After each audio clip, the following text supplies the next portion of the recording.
আপনার সমস্যাটা কি বলুন তো মিস্টার ফারাবি? আমি গত 5 মিনিট ধরে আপনাকে একটা সিম্পল প্রশ্ন করেছি, আর আপনি আমার দিকে এমনভাবে তাকিয়ে আছেন যেন আমি ভিন গ্রহের কোনো প্রাণী, আর আমার কপাল থেকে দুটো অ্যান্টেনা বের হয়ে আছে। Hello mister Farabi, connection lost নাকি আপনার মাথার ভেতরে র্যাম ক্রস করেছে?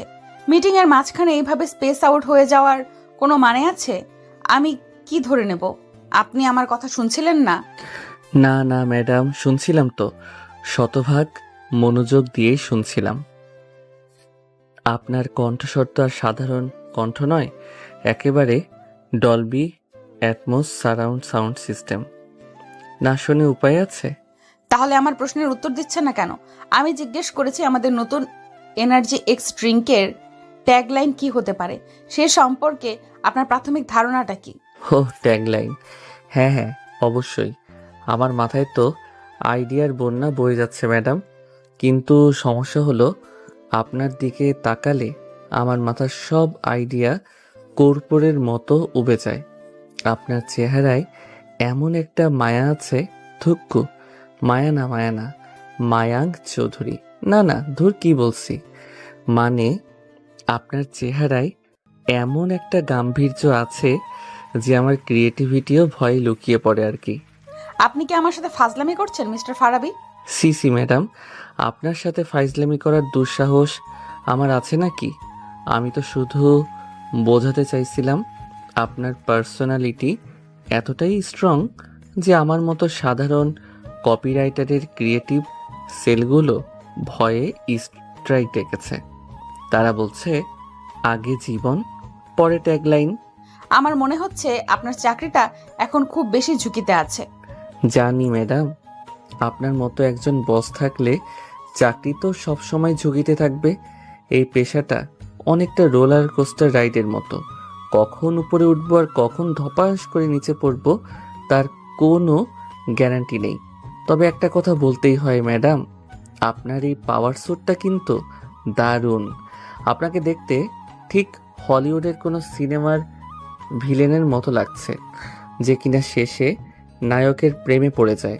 Gate out, just get out from my cabin now. বেচারা ফারাবি এক মুহূর্ত সেখানে দাঁড়াতে পারল না।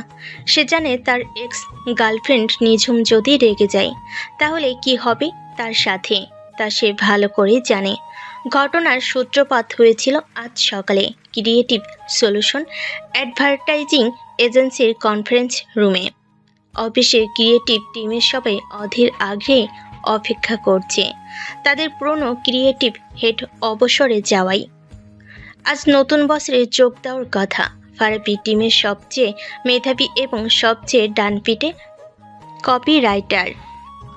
সে তার পাশে কিউবিকলের বন্ধু ও সহকর্মী রিয়াদকে কনুই দিয়ে খোঁচা মেরে ফিস ফিস করে বলল, কিরে, নতুন বস আসতে আর কত দেরি?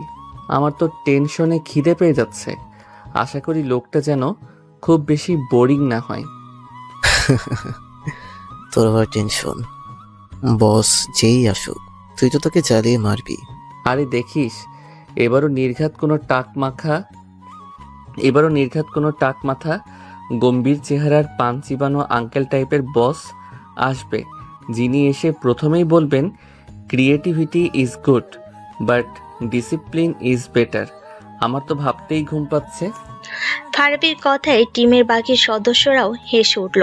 ঠিক তখনই কনফারেন্স রুমের কাছের দরজাটা নিঃশব্দে খুলে গেল। সবার হাসি এক মুহূর্তেই থেমে গেল। ভেতরে প্রবেশ করলো এক দীর্ঘাঙ্গী সুন্দরী তরুণী, পরনে কালো রঙের নিখুঁত পাওয়ার স্যুট, পায়ে হাই হিল, চুলগুলো পরিপাটি করে খোপা করা।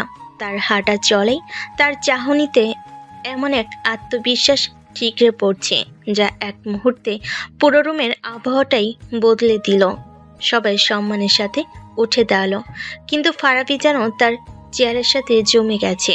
তার চোখ দুটো বিস্ময়ে বড় বড় হয়ে গেছে, মুখটা হাঁ হয়ে গেছে, বুকের ভেতরটা যেন কেউ হাতুড়ি দিয়ে পেটাচ্ছে। এটা এটা তো নিঝুম। হো মাই গড, এই খিটখিটে বদমেজাজি ডাইনি মেয়ে এখানে কি করছে? তার নিঝুম, 5 বছর আগের সেই নিঝুম যার জন্য সে পাগল ছিল। যার সাথে কাটানো প্রতিটি মুহূর্ত এখনো তার কাছে স্বপ্নের মতো মনে হয়, আর যার সাথে হওয়া ব্রেকআপের যন্ত্রণাটা এখনো তার বুকের ভেতর কাটার মতো বিঁধে আছে। নিঝুম ধীর পায়ে হেঁটে ডায়াসের সামনে গিয়ে দাঁড়ালো। তার মুখে কোনো অভিব্যক্তি নেই, একদম পেশাদার পোকার ফ্রেশ। সে সবার দিকে একবার চোখ বুলিয়ে নিল। ফারাবির চোখের উপর এসে পড়ল তার দৃষ্টিটা। মাত্র 1 সেকেন্ডের জন্য থামলো। সেই 1 সেকেন্ডে তাদের দুজনের চোখে খেলে গেল হাজারো অব্যক্ত কথা, বিস্ময়, যন্ত্রণা, অভিমান, আর হয়তো বা চাপা পড়ে থাকা ভালোবাসা। পরক্ষণেই নিঝুম নিজেকে সামলে নিল। সে তার স্বাভাবিক কৃতিত্বপূর্ণ গলায় বলল, গুড মর্নিং এভরিওয়ান, আমি নিঝুম চৌধুরী। আজ থেকে আমি ক্রিয়েটিভ সলিউশনের নতুন ক্রিয়েটিভ হেড হিসেবে আপনাদের সাথে কাজ করব। আশা করি আমরা সবাই মিলে এই কোম্পানিকে আরো নতুন উচ্চতায় নিয়ে যেতে পারবো। সে এক একে সবার সাথে পরিচিত হতে লাগলো, সবার সাথে খুব আন্তরিকভাবে হাত মেলালো, তাদের কাজ সম্পর্কে জিজ্ঞেস করলো। অবশেষে সে এলো ফারাবির সামনে। আপনি নিশ্চয়ই ফারাবি আহমেদ? নিঝুম এমনভাবে জিজ্ঞেস করলো যেন সে এই নামটা এই প্রথমবার শুনছে। আপনার কাজের সুনাম আমি অনেক শুনেছি। সে ফারাবির দিকে তার হাতটা বাড়িয়ে দিল। ফারাবি যেন ঘোরের মধ্যে ছিল। সে কাঁপা কাঁপা হাতে নিঝুমের দিকে তার হাতটা বাড়ালো। 5 বছর পর আবার সেই পরিচিত স্পর্শ, কিন্তু আজ সেই স্পর্শে কোনো উষ্ণতা নেই, আছে শুধু পেশাদারিত্বের শীতলতা। ফারাবি কোনো মতে বলতে পারল, ধন্যবাদ madam. Welcome to the team again. নিঝুমের ঠোঁটের কোণে 1 সেকেন্ডের জন্য একটা রহস্যময়ী হাসি ফুটে উঠেই মিলিয়ে গেল। মিটিং শেষ হওয়ার পর ফারাবি যখন নিজের ডেস্কে ফিরে এলো, তখনও তার হাত পা কাঁপছে। রিয়াদ তার কাঁধে হাত রেখে বলল, কি রে দোস্ত, কি হলো তোর? নতুন বসকে দেখে কি ভূত ধরার মতো চমকে গেলি নাকি? প্রেমে পড়ে গেলি প্রথম দেখাতেই? প্রেম প্রেম তো 5 বছর আগেই মরে ভূত হয়ে গেছে দোস্ত। এখন তো শুধু সেই ভূতের সাথেই আমার সহবাস, থুক্কু, বসবাস। আর সেই ভূত যে আজ তার বস হয়ে ফিরে আসবে, সে তার স্বপ্ন কল্পনা করতে পারেনি। মিটিংয়ের ঠিক 1 ঘন্টা পরেই ফারাবি ডেস্কের ইন্টারকমটা বেজে উঠল। ওপাশে নিঝুমের ঠান্ডা আবেগহীন কণ্ঠ। ফারাবি, আমার কেবিনে আসুন আর্জেন্টলি। ফারাবি যখন তার কেবিনে ঢুকলো, তখন নিঝুম একটা ফাইল দেখছিল। ফারাবি কিছুক্ষণ দাঁড়িয়ে থাকার পর নিঝুম ফাইলটা মুখ থেকে না তুলেই বলল, বসুন। ফারাবি বসার পর প্রায় 1 মিনিট ধরে পিন পতন নীরবতা। তারপর নিঝুম ফাইলটা বন্ধ করে তার দিকে তাকালো। সেই চোখে কোনো পুরনো পরিচিতির ছাপ নেই, আছে শুধু একজন বসের কঠোরতা। তো মিস্টার ফারাবি, নতুন বসের অধীনে কাজ করতে আপনার কেমন লাগছে? আর তারপরে তাদের মধ্যে গল্পের শুরুতেই সেই কথোপকথনগুলো হয়েছিল, যা প্রমাণ করে দিচ্ছিল তাদের এই অনাকাঙ্ক্ষিত পুনর্মিলন কোনো মিষ্টি প্রেমের গল্পের সূচনা নয়, বরং এক তীব্র পেশাগত এবং ব্যক্তিগত যুদ্ধেরই পূর্বাভাস। ফারাবি প্রায় ছিটকে বেরিয়ে এলো নিঝুমের কেবিন থেকে। দরজাটা বন্ধ করার শব্দে পুরো ফ্লোর একবারের জন্য কেঁপে উঠল। সে হনহন করে হেঁটে গিয়ে নিজের চেয়ারে ধপাস করে বসে পড়ল। তারপর কিবোর্ডের উপর এমনভাবে হাত রাখলো যেন ওটা কিবোর্ড নয়, নিঝুমের মুখ। রিয়াদ ভয়ে ভয়ে তার কিউবিকলের বিভাগের উপর দিয়ে উকি দিল। কি রে দোস্ত, কি হলো? আছিস এখনো? নাকি তোর চাকরিটা 5 মিনিটের টর্নেডোতে খড়কুটোর মতো উড়ে গেল? প্রথম দিনই বসের কেবিনের দরজায় কেউ এভাবে বন্ধ করে? চাকরিটা এখনো আছে, কিন্তু আমার মেজাজটা আর নেই। ওটা এখন বঙ্গোপসাগরে সৃষ্ট নিম্নচাপের রূপ নিয়েছে। যে কোনো মুহূর্তে সাইক্লোন হয়ে তোর উপর আছড়ে পড়তে পারে। তাই বলছি, এখান থেকে ভাগ। আরে চড়ছিস কেন? কি হয়েছে ম্যাডাম? তোকে দেখে তো মনে হচ্ছে উনি তোকে শুধু ঝাড়ি দেননি, তোর কিডনিটাও চেয়ে বসেছেন। কিডনি চাইলে তো দিতাম রে দোস্ত, কিন্তু উনি চেয়েছেন আমার আত্মসম্মান, চেয়েছেন আমার অতীত, চেয়েছেন আমাকে আবার সেই 5 বছর আগের ফারাবি বানিয়ে দিতে, যে কিনা উনার কথায় উঠতো আর বসতো। মানে হলো, আমার জীবনের রোলার কোস্টার রাইডটা আনুষ্ঠানিকভাবে শুরু হয়ে গেছে। সিট বেল্ট বাধারও সুযোগ পেলাম না। ঠিক তখনই সবার কম্পিউটারে টিং করে একটা শব্দ হলো। একটা নতুন ইমেল। স্ক্রিনে প্রেরকের নামটা জলজল করছে, নিঝুম চৌধুরী, ক্রিয়েটিভ হেড রিয়াদ। ইমেলটা খুলেই চিৎকার করে উঠল। সর্বনাশ, এ তো দেখি হিটলারের আধুনিক সংস্করণ। নতুন বস্ত্র দেখি এসেই ফায়ার করা শুরু করে দিয়েছেন।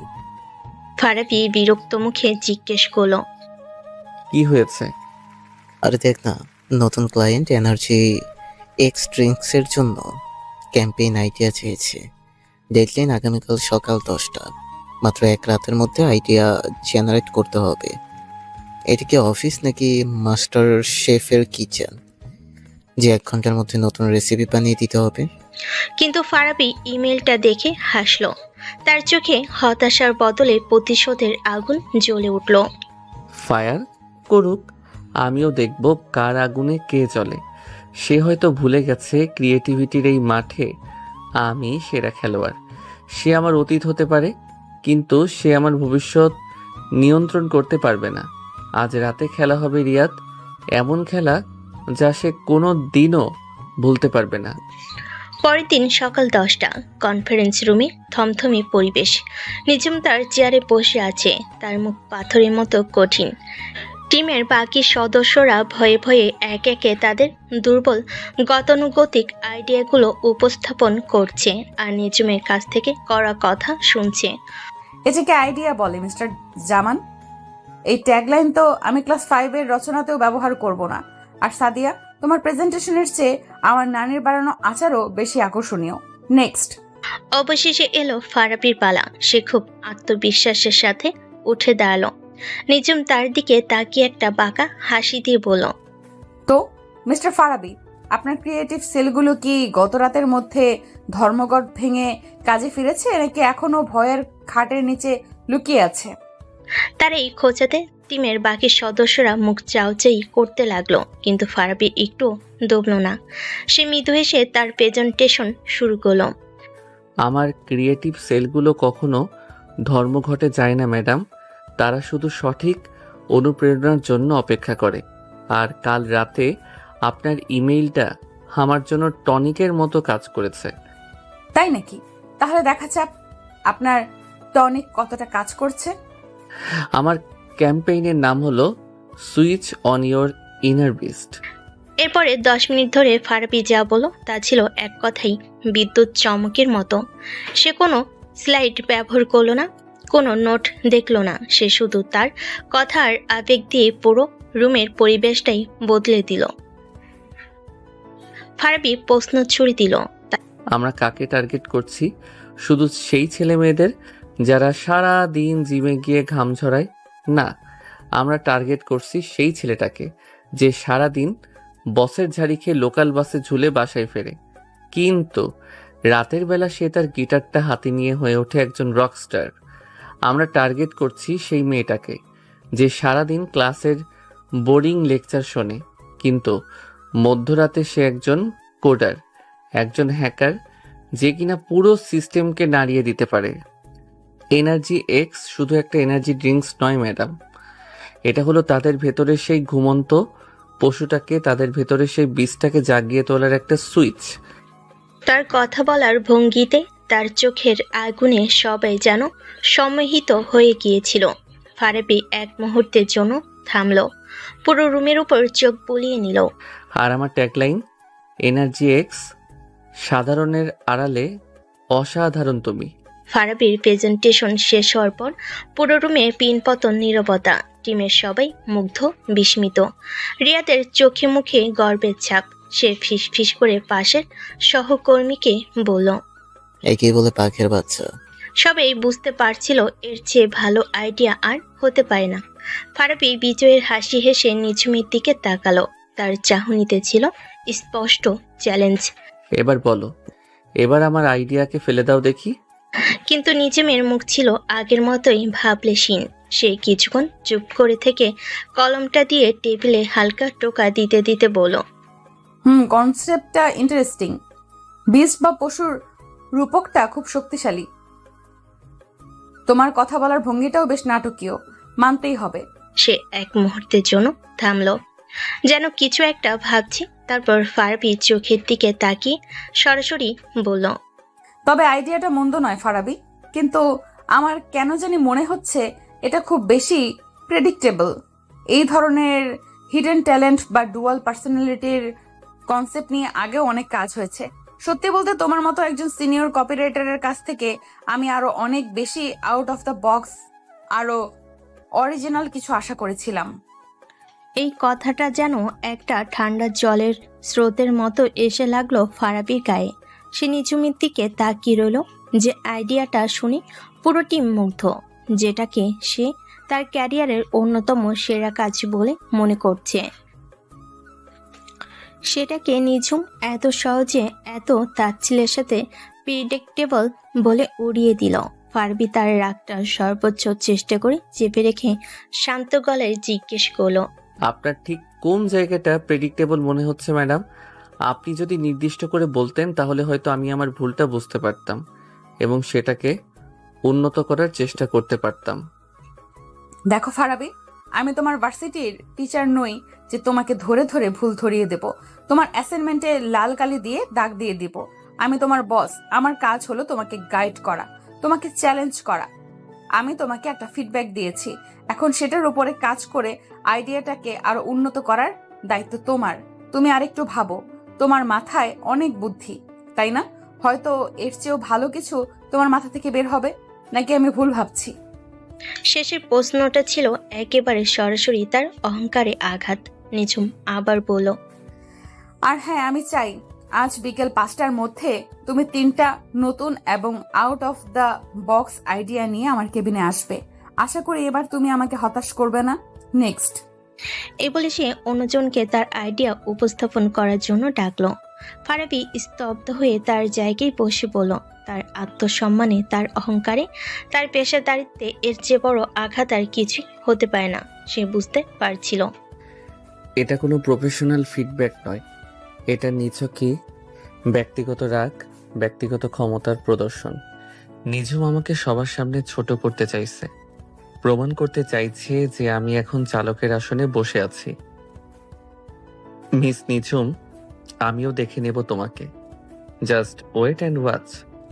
ফারাবি কোনো কথা না বলে নিঝুমের দিকে আর একবারও না তাকিয়ে চুপচাপ মিটিং রুম থেকে বেরিয়ে গেল। তার মনে তখন শুধু একটাই ঝড়, ভালোবাসা আর ঘৃণার এক প্রচণ্ড ঝড়। সে ঠিক করল, এই যুদ্ধের শেষ আমি দেখেই ছাড়ব। নিঝুম যদি বস হয়ে আমাকে হারাতে চায়, তাহলে আমিও একজন কর্মচারী হয়েই এই খেলাটা খেলবো। খেলাটা এখন আর শুধু একটা ক্যাম্পেইনের নয়, খেলাটা এখন দুটো ভাঙা হৃদয়ের, দুটো তীব্র অহংকারী মনের। বিকেল 4টে। ফারাবির মাথার ভেতর যেন একটা কুরুক্ষেত্র চলছে। 3টা নতুন আইডিয়া, তাও মাত্র কয়েক ঘন্টার মধ্যে। নিঝুমের দেয়া এই অসম্ভব ডেডলাইনটা পূরণ করার জন্য সে মরিয়া হয়ে চেষ্টা করছে, কিন্তু রাগে, অপমানে আর হতাশায় তার মাথাটা পুরোপুরি ব্লক হয়ে গেছে। একটা শব্দ তার মাথা থেকে বের হচ্ছে না। ধুর ছাই, এভাবে চলতে থাকলে তো আমার মাথা থেকে এনার্জি এক্স বেরিয়ে যাবে। সে চেয়ার ছেড়ে উঠে দাঁড়ালো। এই মুহূর্তে আমার এক কাপ কড়া কফি দরকার, শরীরকে জাগানোর জন্য নয়, বরং মেজাজটাকে ঠান্ডা করার জন্য। অফিসের প্যান্ট্রিটা তখন প্রায় ফাঁকা। ফারাবি কফি মেশিনের সামনে দাঁড়িয়ে সবে মগটা সেট করেছে। ঠিক তখনই তার পেছনে এসে দাঁড়ালো নিঝুম, তার হাতেও একটা খালি মগ। ফারাবি তাকে দেখেই এমন একটা ভঙ্গি করলো যেন সে ভূত দেখেছে।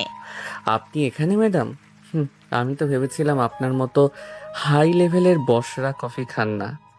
আপনারা সরাসরি টেনশনটাই পান করেন।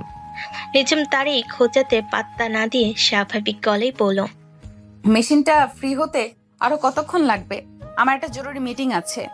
ফারাবি মেশিনের বাটন চাপতে চাপতে বলল, এই তো ম্যাডাম, মাত্র 2 মিনিট। তবে আপনার যদি খুব তাড়া থাকে তাহলে আপনি বরং আমার কফিটাই নিতে পারেন। জুনিয়রের কফি বস খাবে, এটা তো আর নতুন কিছু নয়। আপনারা তো আমাদের আইডিয়া, শ্রম, ঘুম সবই খান। এক কাপ কফি তো আর তুলনায় কিছুই না। অপ্রয়োজনীয় কথা বলার অভ্যাসটা তোমার এখনো যায়নি, তাই না ফারাবি? নিজুম তার পাশে দাঁড়িয়ে বলল। তার কণ্ঠস্বর ঠান্ডা, কিন্তু ফারাবির খুব কাছে দাঁড়ানোর কারণে তার পারফিউমের হালকা পরিচিত গন্ধটা ফারাবির নাকে এসে লাগলো। সেই পুরনো গন্ধটা, যা একসময় তার খুব প্রিয় ছিল। ফারাবি কফির মগটা হাতে নিয়ে তার দিকে ঘুরল। এক কাপ কফি তো তার তুলনায় কিছুই না। কিছু অভ্যাস বদলানো যায় না ম্যাডাম। যেমন ধরুন আপনার এই হুটহাট করে মানুষের ব্যক্তিগত স্পেসে ঢুকে পড়ার অভ্যাসটা এখনো আগের মতোই আছে। আমি তোমার ব্যক্তিগত স্পেসে ঢুকিনি, আমি শুধু আমার কফির জন্য অপেক্ষা করছি। ও তাই নাকি? ফারাবি তার দিকে তাকিয়ে আপদমস্তক একবার দেখল। বাহ নিঝুম ম্যাডাম, আপনার তো দেখছি অনেক উন্নতি হয়েছে। এক সময় তো আপনি সাধারণ কফি বানাতে গিয়েও পুরো রান্নাঘর জ্বালিয়ে ফেলার অবস্থা করতেন, মনে আছে?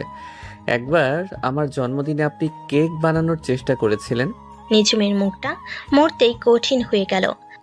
অতীতের কথা টেনে আনার কোনো মানে হয় না। কেন হবে না? অতীত থেকেই তো মানুষ শেখে। সেদিন আপনি যে কেকটা বানিয়েছিলেন ওটা কেক ছিল না, ছিল একটা কার্বনের খণ্ড। ওটা দিয়ে চাইলেই হিরে বানানো যেত।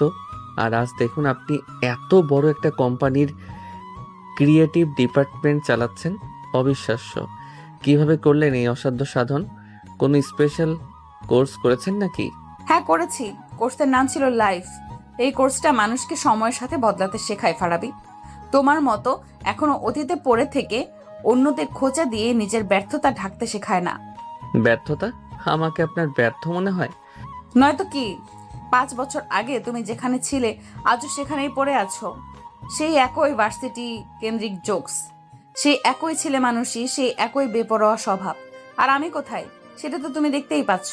আমি এগিয়ে গেছি ফারাবি, কারণ আমি জানি জীবনটা কোনো মজার নাটক নয়। বাহ, খুব তো বড় বড় কথা শিখে গেছো।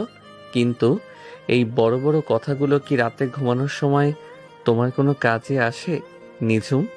নাকি তখনও সেই অতীতেই ফিরে যেতে হয়?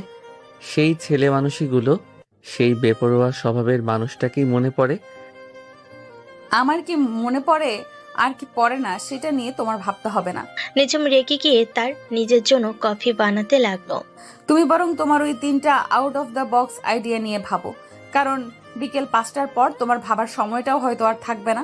ফারাবি তার পাশে এসে ঝুঁকে ঠিক তার কানের কাছে মুখ নিয়ে এসে ফিস ফিস করে বলল। আপনি কি আমাকে চাকরি থেকে বের করে দেওয়ার হুমকি দিচ্ছেন ম্যাডাম? তার এই ঘনিষ্ঠতায় নিঝুমের শরীরটা মুহূর্তেই কেঁপে উঠল। সে কোনো মতে নিজেকে সামলে নিয়ে বলল। আমি হুমকি দেইনি ফারাবি, আমি শুধু আমার দায়িত্ব পালন করি। অযোগ্য কর্মচারীদের কোম্পানিতে রাখার কোনো মানেই হয় না। অযোগ্য? ঠিক আছে ম্যাডাম, দেখা যাবে কে যোগ্য আর কে অযোগ্য। বিকেল 5টায় আমার আইডিয়াগুলো আপনার টেবিলে থাকবে, কিন্তু আমার একটা শর্ত আছে। তোমার শর্ত শোনার জন্য আমি বাধ্য নই। শুনতে তো হবেই। আমার আইডিয়াগুলো যদি আপনার সকালের আইডিয়ার চেয়েও ভালো হয়, তাহলে কালকে আপনাকে পুরো টিমের সামনে, সবার সামনে বলতে হবে, Farabi you are a genius. পারবেন তো, নাকি আপনার বসগিরির ইগোতে লাগবে? এই সরাসরি চ্যালেঞ্জে নিঝুমের মুখটা লাল হয়ে গেল। সে ফারাবির চোখের দিকে তাকিয়ে দেখল, সেই চোখে আগুন জ্বলছে। ঠিক আছে, চ্যালেঞ্জ গ্রহণ করলাম, কিন্তু যদি তোমার আইডিয়াগুলো আমার পছন্দ না হয় তাহলে কাল থেকে তুমি আমার ব্যক্তিগত কফি বয় হিসেবে কাজ করবে। প্রতিদিন সকালে আমার জন্য কফি বানিয়ে আমার টেবিলে নিয়ে আসবে। রাজি? ডান। এই বলে ফারাবি তার কফির মগে একটা চুমুক দিল। উফ, কফিটা বড্ড তেতো, ঠিক আপনার মতো। এই বলে সে একটা চোখ টিপে সেখান থেকে বেরিয়ে গেল। নিজম একা পেন্ট্রিতে দাঁড়িয়ে রইল। তার হাত রাগে কাঁপছিল, কিন্তু রাগের আড়ালে তার বুকের ভেতরটা তোলপাড় করছিল অন্য কোনো এক অজানা অনুভূতিতে। 5 বছর পর ফারাবির সাথে এই লড়াইটা, এই খুনসুটিটা তার কেন জানি খুব বেশি ভালো লাগছিল। পাগল একটা, একটুও বদলায়নি এখনো। বিকেল 4:55।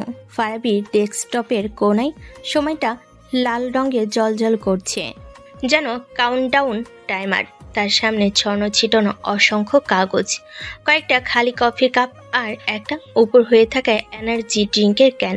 গত 1 ঘন্টায় সে যা করেছে তাকে ঠিক কাজ বলা চলে না, বরং একটা ঘূর্ণিঝড়ের সাথে তুলনা করা যায়। নিজমের দেওয়া চ্যালেঞ্জটা তার জেদকে এমনভাবে উস্কে দিয়েছে যে তার মাথার ভেতর থেকে আইডিয়াগুলো যেন আগ্নেয়গিরির লাভার মতো বেরিয়ে আসছিল। রিয়া তার কিউবিকল থেকে গলা বাড়িয়ে বলল, রিয়াদ, ওই ফারাবি 5টা বাজতে আর 5 মিনিট। কিরে, কিছু হলো? নাকি আমাদের ভাবিজির জন্য কফি বানানোর প্র্যাকটিস শুরু করে দিয়েছিস? পারলে আমার জন্য 1 কাপ বানাস, চিনি ছাড়া। চুপ কর শালা। তোর ভাবি কফি খাবে কিনা সেটা পরের বিষয়। আগে তো তার মুখ দিয়ে জিনিয়াস শব্দটা বের করতেই হবে। আর 5 মিনিট নয়, আমার লাগবে আর মাত্র 1 মিনিট। সে দ্রুত 3টা সেরা আইডিয়া আলাদা করে সেগুলোর মূল পয়েন্টগুলো গুছিয়ে একটা ইমেলে টাইপ করলো। তারপর ঘড়িতে ঠিক 4:59:50 বাজতে সে সেন্ড বাটনে ক্লিক করলো। মেলটা নিজমের ইনবক্সে পৌঁছানোর সাথে সাথেই অফিসের দেওয়াল ঘড়িতে ঢং করে 5টার ঘন্টা বেজে উঠল। ফারাবি চেয়ারে হেলান দিয়ে 2 হাত মাথার পেছনে রেখে একটা বিজয়ী হাসি হাসল। বুম, খেলা শেষ, টাকা হজম, এখন শুধু পুরস্কার বিতরণের পালা। রিয়াদ অবাক হয়ে বলল, সত্যি সত্যি করে ফেলেছিস? মাত্র কয়েক ঘন্টায় 3টা নতুন আইডিয়া? তুই কি মানুষ নাকি ক্রিয়েটিভিটির কোনো চাইনিজ ভার্সন যে এত ফাস্ট করে? যখন আত্মসম্মানে লাগে তখন সাধারণ নোকিয়া ফোনও আইফোন 15 প্রো ম্যাক্স হয়ে যায় দোস্ত। আর আমি তো ফারাবি। ঠিক তখনই ফারাবির ডেস্কের ইন্টারকমটা কর্কশ শব্দে বেজে উঠল। ওপাশে নিজম শান্ত, নিয়ন্ত্রিত কণ্ঠ, যেন কিছুই হয়নি। ফারাবি, তোমার মেলটা আমি পেয়েছি। আইডিয়াগুলো নিয়ে আলোচনার জন্য এখনই আমার কেবিনে এসো। ফোনটা রেখে ফারাবি একটা ভাব নিয়ে তার শার্টের কলারটা ঠিক করলো। দেখলি, বস নিজেই ডেকে পাঠিয়েছেন। এবার শুধু ইউআরে জিনিয়াস ডায়লগটা শোনার অপেক্ষা। আমার জন্য হাততালি দেওয়ার প্রস্তুতি নে বন্ধু। ফারাবি নিজমের কেবিনে ঢোকার পর নিজম তাকে কোনো ভূমিকা ছাড়াই বসতে বলল। বসো। তার সামনে প্রিন্ট করা ফারাবির আইডিয়াগুলো রাখা। সে খুব মনোযোগ দিয়ে কাগজগুলোর উপরে চোখ বোলাচ্ছিল। তার মুখে কোনো অভিব্যক্তি নেই, যেন সে কোনো পরীক্ষার খাতা দেখছে। ফারাবি তার সামনের চেয়ারে বসে অপেক্ষা করতে লাগলো। তার হার্টবিটটা একটু একটু করে বাড়ছিল। সে যতই বাইরে থেকে আত্মবিশ্বাসী ভাব দেখাক না কেন, ভেতর ভেতরে সে জানতো নিজমের কাছ থেকে প্রশংসা আদায় করা মাউন্ট এভারেস্টের চড়ার চেয়েও কঠিন। প্রায় 5 মিনিট পাথরের মতো বসে থাকার পর নিঝুম মুখ তুলল। তার মুখটা এখনো পড়া যাচ্ছে না। আইডিয়াগুলো আমি পড়েছি ফারাবি, এবং এবং ফারাবির হার্টবিটটা যেন কয়েক সেকেন্ডের জন্য থমকে গিয়েছিল। আমি বেশ অবাক হয়েছি। আমি ভাবতেও পারিনি তুমি এত অল্প সময়ে এতগুলো ভিন্ন ধর্মী কনসেপ্ট নিয়ে ভাবতে পারবে। বিশেষ করে এই 3 নাম্বার আইডিয়াটা, দ্য সাইলেন্ট এনার্জি। এটা সত্যিই খুব ইন্টারেস্টিং কনসেপ্টটা, আমার ভালো লেগেছে। ফারাবির মুখটা উজ্জ্বল হয়ে উঠল। সে তার কানকে বিশ্বাস করতে পারছিল না নিজম তার প্রশংসা করছে। তাহলে ম্যাডাম, আমাদের বাজিটা, আমি কি আমার সেই কাঙ্ক্ষিত ডায়লগটা শুনতে পারি? ফারাবি, ইউআরে। নিজম তাকে মাঝপথে থামিয়ে দিয়ে বলল, কিন্তু আইডিয়া আর কনসেপ্ট এক জিনিস নয় ফারাবি। তোমার কনসেপ্টটা ভালো, কিন্তু সেটার কোনো শরীর নেই, কোনো আত্মা নেই। এর এক্সিকিউশন প্ল্যানটা খুব দুর্বল। আমাদের ক্লায়েন্ট শুধু স্বপ্ন দেখে না, তারা সেই স্বপ্নকে বাস্তবেও দেখতে চায়। তাই আমি চাই তুমি আজ রাতেই এই আইডিয়াটার উপরে একটা সম্পূর্ণ প্রেজেন্টেশন তৈরি করবে। কাল সকালে মিস্টার রজার্সের সাথে আমাদের একটা জরুরি মিটিং আছে। আমরা এই নতুন আইডিয়াটাই তাদের সামনে উপস্থাপন করব। কি বললেন? আজ রাতেই? ম্যাডাম, এখন বাজে 5:30। আপনি কি আমার সাথে মজা করছেন? একটা সম্পূর্ণ প্রেজেন্টেশন রিসার্চ আর মার্কেট অ্যানালাইসিস সহ তৈরি করতে অন্তত 8 থেকে 10 ঘন্টা সময় লাগবে। এটা কোনোভাবেই সম্ভব না। কেন সম্ভব না? নিজমের ঠোঁটের কোণে সেই পরিচিত বাঁকা হাসিটা আবার ফিরে এলো। আমার টিমের সেরা কর্মচারীর কাছে তো সময়ের কোনো অজুহাত থাকতে পারে না, তাই না ফারাবি? তুমি না কিছুক্ষণ আগেই বলেছিলে আত্মসম্মানে আঘাত লাগলে সাধারণ মানুষ হালক হয়ে যায়। নাকি তোমার সেই হালক হওয়ার শক্তিটা মাত্র কয়েক ঘন্টাতেই ফুরিয়ে গেল? এটা হালকা হওয়ার প্রশ্ন নয় ম্যাডাম, এটা বাস্তবতার প্রশ্ন। তাহলে হয়তো আমারই তোমাকে চিনতে ভুল হয়েছে। নিঝুম উঠে দাঁড়িয়ে জানালার কাছে গেল। আমি ভেবেছিলাম তুমি চ্যালেঞ্জ নিতে ভালোবাসো। যাকগে, তুমি যদি না পারো তাহলে আমাকে পরিষ্কার করে বলে দাও, আমি অন্য কাউকে দিয়ে কাজটা করিয়ে নেব। সাদিয়া হয়তো পারবে, ওর কাজ করার স্পিড বেশ ভালো। এই কথাই ফারাবির জেটটা আবার আগ্নেয়গিরির মতো ফেটে পড়ল। অন্য কেউ তার আইডিয়া নিয়ে কাজ করবে, এটা সে কিছুতেই মেনে নিতে পারবে না। না, অন্য কাউকে লাগবে না, আমি করব, আজ রাতেই করব। আপনি কোনো চিন্তা করবেন না ম্যাডাম। কাল সকালের মিটিংয়ে আপনার হাতে একটা বিশ্বমানের প্রেজেন্টেশন থাকবে, এমন প্রেজেন্টেশন যা দেখে আপনি জিনিয়াস শব্দটা বলতে বাধ্য হবেন। গুড, আমি এটাই আশা করেছিলাম। তাহলে আর সময় নষ্ট না করে কাজে লেগে পড়ো। রাত 10টা। ক্রিয়েটিভ সলিউশনস এর বিশাল ফ্লোরটা ভূতের বাড়ির মতো অন্ধকার, নিস্তব্ধ। শুধু দুটো ডেস্কের আলো জ্বলছে, একটা নিঝুমের কাছে কেবিনের ভিতর, আরেকটা বাইরে ফারাবির ডেস্কে।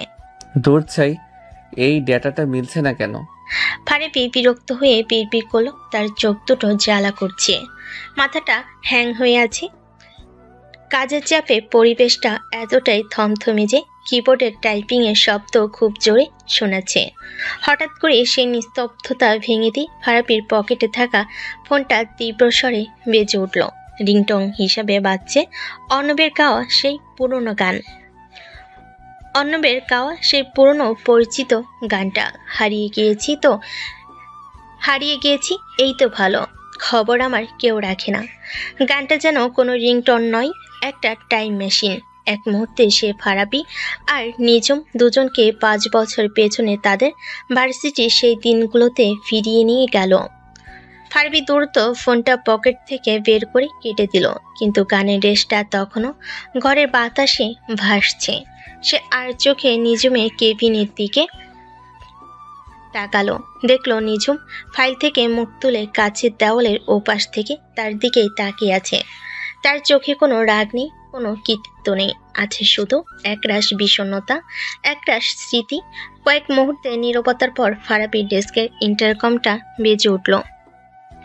ওপাশে নিঝুমের কণ্ঠ, তবে এবার আর আগের মতো কঠোর নয়, কিছুটা নরম, কিছুটা ভেজা। জি ম্যাডাম। ফারাবি, তোমার ফোনের রিংটোনটা এখনো এটাই আছে? হ্যাঁ। কেন? বদলাতে ইচ্ছে করেনি কখনো। আবারও কয়েক সেকেন্ডের নীরবতা। ফারাবি শুনতে পাচ্ছিল ফোনের ওপাশে নিঝুম একটা দীর্ঘশ্বাস ফেলো। গানটা বেশ বিরক্তিকর, অফিসের পরিবেশের সাথে ঠিক যায় না। এটা বদলে ফেললে ভালো হয়, এটা আমার আদেশ। ফারাবি তার ফোনের স্ক্রিনের দিকে তাকালো, যেখানে এখনো নিঝুমের সাথে তার পুরনো একটা হাসি মুখের ছবি ওয়েলপেপার হিসেবে দেওয়া আছে। সে মুচকি হাসলো। কিছু আদেশ মানা যায় না ম্যাডাম, কারণ কিছু জিনিস বদলানো যায় না, চাইলেও না। এই একটি লাইনে তাদের দুজনের মধ্যকার সমস্ত পেশাদারিত্বের দেওয়াল যেন এক মুহূর্তের জন্য ভেঙে পড়ল। তারা আবার ফিরে গেল সেই 5 বছর আগে। ফারাবি আর নিঝুম, যাদের মাঝে কোনো বস ছিল না, কোনো কর্মচারী ছিল না, শুধু ভালোবাসা আর একরাশ স্বপ্ন। পরের দিন সকাল। ফারাবি প্রায় সারা রাত জেগে প্রেজেন্টেশনটা তৈরি করেছে। তার চোখ দুটো টকটকে লাল, কিন্তু মুখে এক ধরনের জেদি আত্মবিশ্বাস। সে জানে সে তার সেরা কাজটা করেছে। নিঝুম চাইলেও এবার আর তার কাজে খুঁত ধরতে পারবে না। ক্লায়েন্ট মিটিংয়ের ঠিক 10 মিনিট আগে নিঝুম তার কেবিনে ডেকে পাঠালো। নিঝুম তার দিকে না তাকিয়ে জিজ্ঞেস করলো। তার মনোযোগ তখন ল্যাপটপের স্ক্রিনে। একদম রেডি ম্যাডাম। ফারাবি পেন ড্রাইভটা টেবিলের উপর রেখে বলল, শুধু আপনার একবার চোখ বুলিয়ে নেওয়ার অপেক্ষা। আশা করি এবার আর আইডিয়াটা আপনার কাছে প্রেডিক্টেবল মনে হবে না। নিঝুম পেন ড্রাইভটা কানেক্ট করে প্রেজেন্টেশন খুলল। সে যত স্লাইডগুলো দেখতে লাগলো, তার মুখের অভিব্যক্তি ততই বদলাতে লাগলো। তার কুচকানো ভুরু ধীরে ধীরে স্বাভাবিক হয়ে এলো, চোখের কঠোর দৃষ্টিটা কোমল হলো। ফারাবি তার কাজ দিয়ে নিঝুমকে আবারও অবাক করে দিয়েছে। সে শুধু আইডিয়াটাকে উন্নতই করেনি, সাথে market research, target audience analysis এবং ডিজিটাল মিডিয়া প্ল্যানিংগুলো যোগ করেছে। প্রেজেন্টেশনটা দেখা শেষ করে নিঝুম কিছুক্ষণ চুপ করে রইল। কি হলো ম্যাডাম, এবারও কি কোনো সমস্যা খুঁজে পেয়েছেন, নাকি জিনিয়াস শব্দটা আপনার মুখ দিয়ে বের হতে চাইছে না? Presentation ready? কাজটা ভালো হয়েছে ফারাবি, সত্যিই খুব ভালো হয়েছে। তোমার রিসার্চ প্রশংসার যোগ্য। আমি যা চেয়েছিলাম তুমি তার চেয়েও বেশি করেছো। এই অপ্রত্যাশিত প্রশংসায় ফারাবি কিছুটা অবাক হলো, কিন্তু তার জেদটা কমলো না। তাহলে আমাদের বাজিটা? আপনি কি এখন সবার সামনে? মিটিংটা শেষ হোক, তারপর দেখা যাবে। এখন চলো, মিস্টার রজার্স আমাদের জন্য অপেক্ষা করছেন। কনফারেন্স রুমে থমথমে পরিবেশ। এনার্জি এক্স এর সিও মিস্টার রজার্স একজন 50 ঊর্ধ্ব রাশভারী আমেরিকান। তার সামনে ভালো আইডিয়া উপস্থাপন করা আর বাঘের খাঁচায় ঢুকে তাকে নাচ শেখানো একই জিনিস। প্রথমে নিজুম ক্যাম্পেইনের প্রেক্ষাপটটা তুলে ধরলো, তারপর সে ফারাবিকে প্রেজেন্টেশন দেওয়ার জন্য ডাকলো। ফারাবি তার স্বভাবসুলভ ভঙ্গিতে অসাধারণ বাচনভঙ্গি আর আত্মবিশ্বাস দিয়ে প্রেজেন্টেশনটা শুরু করলো। দ্য সাইলেন্ট এজেন্সির কনসেপ্টটা মিস্টার রজার্সের বেশ পছন্দ হলো। তিনি কয়েকবার মাথা নেড়ে সায়ও দিলেন। ফারাবি যখন ভাবছে সে প্রায় জিতে গেছে, ঠিক তখনই মিস্টার রজার্স মিটিং থামিয়ে দিয়ে বললেন, হোল্ড ওয়ান ইয়াং ম্যান, আইডিয়াটা আমার ভালো লেগেছে। ইটস ফ্রেশ, ইটস পাওয়ারফুল, কিন্তু আমার একটা প্রশ্ন আছে। Sure sir. আমাদের মূল প্রতিযোগী লাইট স্পিড ডেন্স, তারা তাদের বিজ্ঞাপনে এক্সট্রিম স্পোর্টস যেমন মাউন্টেন ক্লাইম্বিং, সার্ফিং এগুলো দেখায়। তাদের ট্যাগলাইন হলো আনলিশ দ্য পাওয়ার, আর তুমি বলছো তোমরা সাধারণ মানুষের ভেতরের শক্তিকে দেখাবে। আমার ভয় হচ্ছে তোমাদের এই সাইলেন্ট কনস্পেক্টরটা তাদের আউল ক্যাম্পেইনের সামনে স্ল্যান হয়ে যাবে না তো? মানুষ কি তাকে দুর্বলতা ভাববে? এই অপ্রত্যাশিত প্রশ্নে ফারাবি কিছুটা থমকে গেল। সে এই দিকটা নিয়ে ভাবিনি। সে কিছু একটা উত্তর দেওয়ার জন্য মনে মনে শব্দ হাতড়াচ্ছিল। আমি কি উত্তরটা দিতে পারি স্যার? হঠাৎ করেই নিজমের শান্ত আত্মবিশ্বাসী কণ্ঠস্বর শোনা গেল। মিস্টার রজার্স তার দিকে তাকাতে এসে বলতে শুরু করলো, আপনি খুব গুরুত্বপূর্ণ একটা পয়েন্ট তুলে ধরেছেন স্যার। এটা সত্যি যে লাইট স্পিড পাওয়ার বা শক্তিকে খুব আক্ষরিক অর্থে দেখায়, কিন্তু আমরা মনে করি একবিংশ শতাব্দীতে শক্তির সংজ্ঞা বদলে গেছে। আজকের যুগে একজন পর্বতারোহীর চেয়ে একজন কোডারের শক্তি কোনো অংশে কম নয়, যে কিনা তার মেধা দিয়ে পুরো পৃথিবীকে বদলে দিতে পারে। একজন দৌড়বিদের চেয়ে একজন আর্টিস্টের শক্তি কম নয়, যে কিনা তার শিল্প দিয়ে সমাজে বিপ্লব ঘটাতে পারে। সে ফারাবির দিকে এক পলক তাকিয়ে আবার বলতে শুরু করলো, ফারাবি এই সাইলেন্ট এনার্জি কনসেপ্টটা আসলে দুর্বলতার কথা বলছে না স্যার, এটা বলছে ভেতরের শক্তির কথা। সেই শক্তি যা বাহির থেকে দেখা যায় না, কিন্তু যা দিয়ে অসম্ভবকে সম্ভব করা যায়। লাইট স্পিড আপনাকে পাহাড়ের চূড়ায় ওঠার শক্তি দিবে, আর আমাদের এনার্জি এক্স আপনাকে আপনার নিজের জীবনের চূড়ায় ওঠার সাহস দেবে। এখন সিদ্ধান্ত আপনার। আপনি কি শুধু শারীরিক শক্তি বিক্রি করতে চান, নাকি মানুষের স্বপ্নকে উস্কে দিতে চান? নিজমের এই অসাধারণ যুক্তি, তার কথা বলার ভঙ্গি, তার আত্মবিশ্বাস, সবকিছু মিলে মিস্টার রজার্সের মুখটা উজ্জ্বল হয়ে উঠল। তিনি হাততালি দিয়ে উঠলেন, brilliant miss Chowdhury, you are absolutely brilliant. আমি ঠিক এই ধরনের চিন্তাভাবনাই খুঁজছিলাম। ফারাবির আইডিয়া আর আপনার দর্শন, এই দুটো মিলে একটা অগ্রতিরোধ্য ক্যাম্পেইন তৈরি হবে। Congratulation creative solution, we are happy to work with you. Meeting শেষ হলো। ক্লায়েন্ট খুশি মনে বেরিয়ে গেল। পুরো টিম আনন্দে ফেটে পড়ল। সবাই নিজুম আর ফারাবিকে অভিনন্দন জানাতে লাগলো। সবাই চলে যাওয়ার পর কনফারেন্স রুমে শুধু রয়ে গেল ফারাবি আর নিজুম। ফারাবি কোনো কথা না বলে চুপচাপ দাঁড়িয়েছিল। তার ইগো হয়তো তাকে নিজুমের প্রশংসা করতে বাধা দিচ্ছিল, কিন্তু তার মনটা আজ নিজুমের প্রতি এক নতুন শ্রদ্ধায় ভরে গিয়েছিল। সে আজ নতুন করে নিজুমকে চিনেছে। সে শুধু তার এক্স গার্লফ্রেন্ড নয়, সে একজন অসাধারণ পেশাদার, একজন জিনিয়াস। নিজুম তার ফাইলপত্র গোছাতে গোছাতে জিজ্ঞেস করল, কি হলো, এখনো দাঁড়িয়ে আছো কেন? কিছু না, শুধু ভাবছিলাম আপনি যদি ক্রিয়েটিভ হেড না হয়ে উকিল হতেন তাহলে হয়তো দেশের সেরা আইনজীবী হতেন। যেভাবে কথা দিয়ে আপনি পুরো কেস ঘুরিয়ে দিলেন, অবিশ্বাস্য। এই প্রথম ফারাবির মুখ থেকে কোনো উইটি রিমার্ক নয়, বরং জেনুইন প্রশংসা শুনল নিঝুম। তার খুব ভালো লাগলো। ফারাবি আবার জিজ্ঞেস করলো, আর আমাদের বাজিটা? আপনি কিন্তু এখনো আমাকে জিনিয়াস বলেননি। নিঝুম তার দিকে ফিরে একটা মিষ্টি হাসি হাসলো। তুমি কি সত্যিই চাও আমি ওটা বলি? অবশ্যই। ঠিক আছে। নিঝুম তার কাছে এগিয়ে এলো, তারপর তার কানের কাছে মুখ নিয়ে এসে ফিসফিস করে বলল, ইউ আর জিনিয়াস ফারাবি, কিন্তু মনে রেখো আমি তোমার বস, আর বস ইজ অলওয়েজ রাইট। এই বলে সে একটা চোখ টিপে রুম থেকে বেরিয়ে গেল। ফারাবি একা দাঁড়িয়ে হাসতে লাগলো। সে বুঝতে পারছিল তাদের এই পেশাগত যুদ্ধটা ধীরে ধীরে এক নতুন মিষ্টি খুনসুটির দিকে মন নিচ্ছে, যা হয়তো তাদের পুরনো সম্পর্কটাকেও নতুন করে ভাবার বাধ্য করবে। রাত প্রায় 10টা। ফারাবি অফিস থেকে এসে তার বাসায় ড্রয়িং রুমের সোফায় আদশা হয়ে টিভি দেখছে। টিভিতে একটা বোরিং টক শো চলছে, কিন্তু সেই দিকে তার কোনো মনোযোগ নেই। তার হাতে থাকা ফোনে সে হোয়াটসঅ্যাপে তার কলেজ জীবনের বন্ধুদের গ্রুপে তুমুল আড্ডায় মগ্ন। সে টাইপ করলো, দোস্ত, আজকের দিনটা যা গেল না। প্রথমে ভাবলাম ক্লায়েন্টকে পটিয়ে ফেলেছি, কিন্তু আমার বস ওই হিটলার নি শেষ মুহূর্তে এমন একটা ডায়লগ দিল যে ক্লায়েন্ট আমার চেয়ে ওরই ফ্যান হয়ে গেল। মেয়েটা কি মানুষ নাকি গুগল অ্যাসিস্ট্যান্ট বুঝি না, সব প্রশ্নের উত্তর ওর মাথায় রেডি থাকে। সে তার বন্ধু আকাশের সাথে কথা বলছিল, কিন্তু একই সময়ে তার মা মিসেস নার্সিরিন তার জন্য রাতের খাবার গরম করতে করতে রান্নাঘর থেকে ডাকলেন। ফারাবি, এই ফারাবি, বলি রাতের খাবারটা কি আজ খাবি নাকি কালকে সকালবেলা একেবারে খাবি? আসছি মা। মায়ের ডাকে মনোযোগ সরে যাওয়ায় সে তার বন্ধুদের মেসেজের রিপ্লাইটা টাইপ করলো।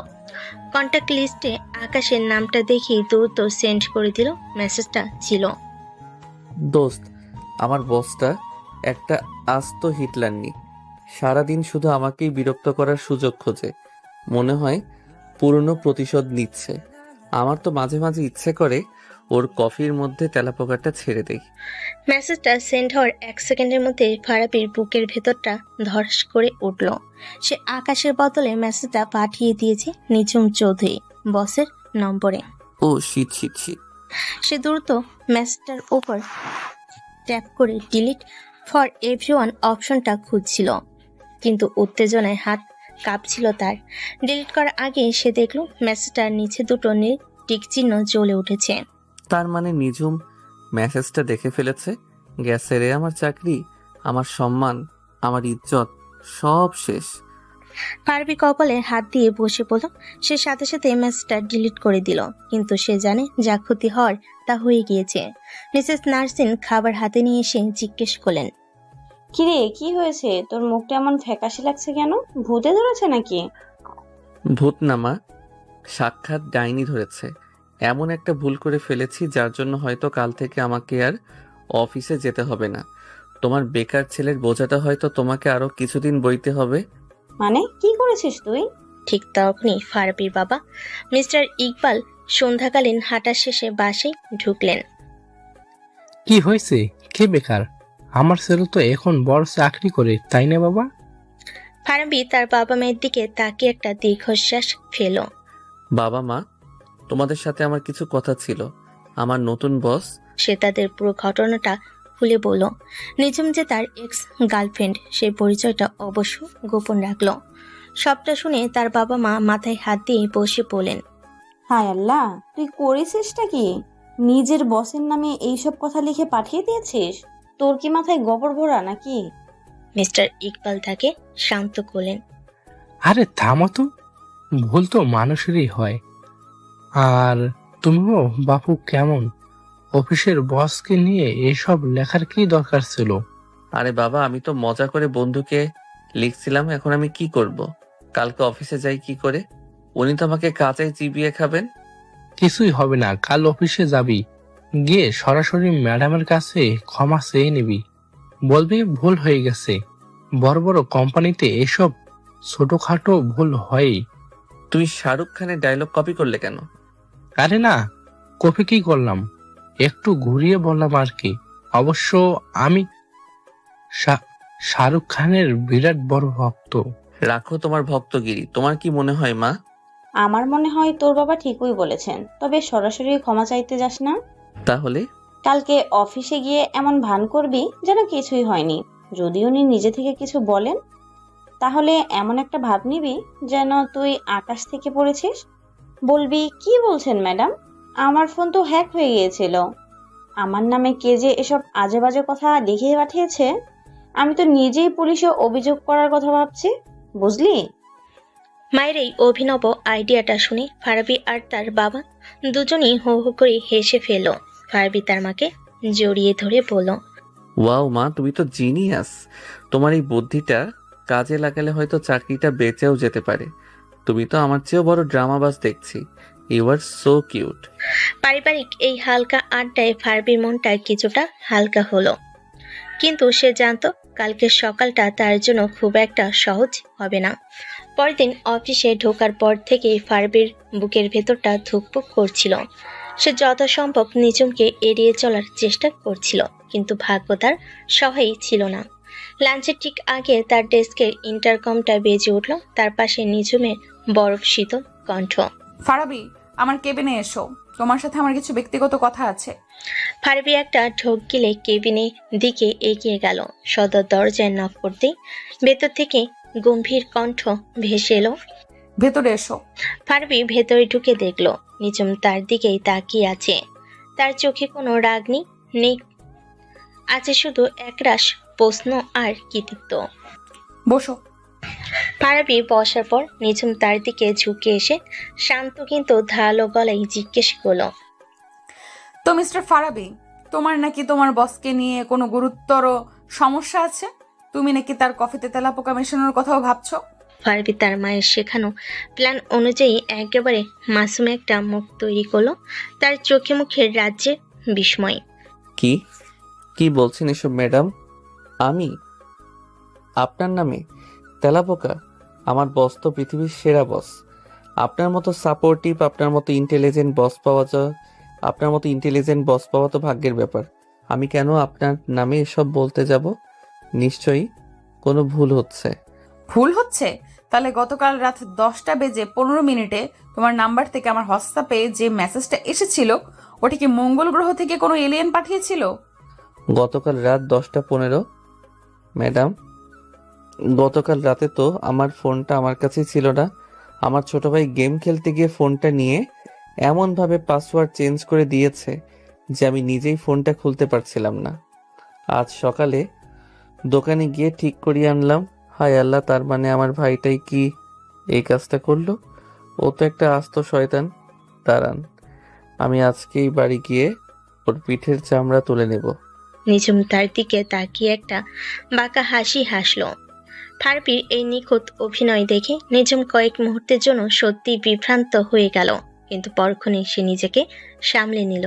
সে জানে ফারাবি কতটা পাকা অভিনেতা। তাই নাকি? তোমার ভাইয়ের ওপর আমার মায়া হচ্ছে।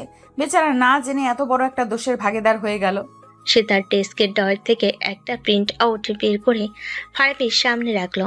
তোমার ভাই হয়তো মেসেজটা ডিলিট করে দিয়েছে, কিন্তু সে হয়তো জানে না ডিলিট করার আগেও স্ক্রিনশট নিয়ে রাখা যায়। স্ক্রিনশটের কাগজটা দেখে ফারাবির মুখের হাসি উধাও হয়ে গেল। তার সব নাটক, সব অভিনয় এক মুহূর্তে ধরা পড়ে গেছে। এখন কি বলবে ফারাবি? এখনো কি তোমার ফোন হ্যাক হয়েছিল, নাকি তোমার ছোট ভাইয়ের দোষী? ফারাবি চুপ করে রইল, তার আর কিছুই বলা নেই। দেখো ফারাবি, তুমি আমাকে ব্যক্তিগতভাবে যা খুশি তাই বলতে পারো, কিন্তু অফিসের প্ল্যাটফর্মে এই ধরনের ছেলে মানুষ আমি সহ্য করব না। আশা করি ভবিষ্যতে তুমি আরো বেশি সতর্ক থাকবে। জি ম্যাডাম। ফারাবি যখন উঠে দাঁড়ালো তখন নিঝুম তাকে আবার ডাকলো। ঠিক আছে, তুমি এখন যেতে পারো। ও, আর একটা কথা, জি ম্যাডাম। আমার কফিতে যদি কখনো সত্যি সত্যি তেলাপোকা পাই, তাহলে কিন্তু ওটা তোমাকেই খাওয়াবো, মনে থাকবে তো? নিঝুমের ঠোঁটের কোণে দুষ্টু হাসি। এই কথায় ফারাবি আর হাসি চেপে রাখতে পারল না, সেও হেসে ফেল। মনে থাকবে ম্যাডাম। কেবিন থেকে বেরিয়ে আসার সময় ফারাবির আর কোনো রাগ বা অপমান বোধ হচ্ছিল না, বরং তার খুব মজা লাগছিল। সে বুঝতে পারছিল নিজম তাকে শাস্তি দেয়নি, বরং তাদের পুরোনো দিনে খুনসুটির মতোই একটা খেলা খেলেছে। আর এই খেলাটা খেলতে তারও খুব ভালো লাগছে। এভাবে কেটে গেছে আরো প্রায় 1 মাস। ফারাবি আর নিজমের মধ্যকার এই ঠান্ডা লড়াইটা এখন অফিসে সবে কম বেশি জেনে গেছে।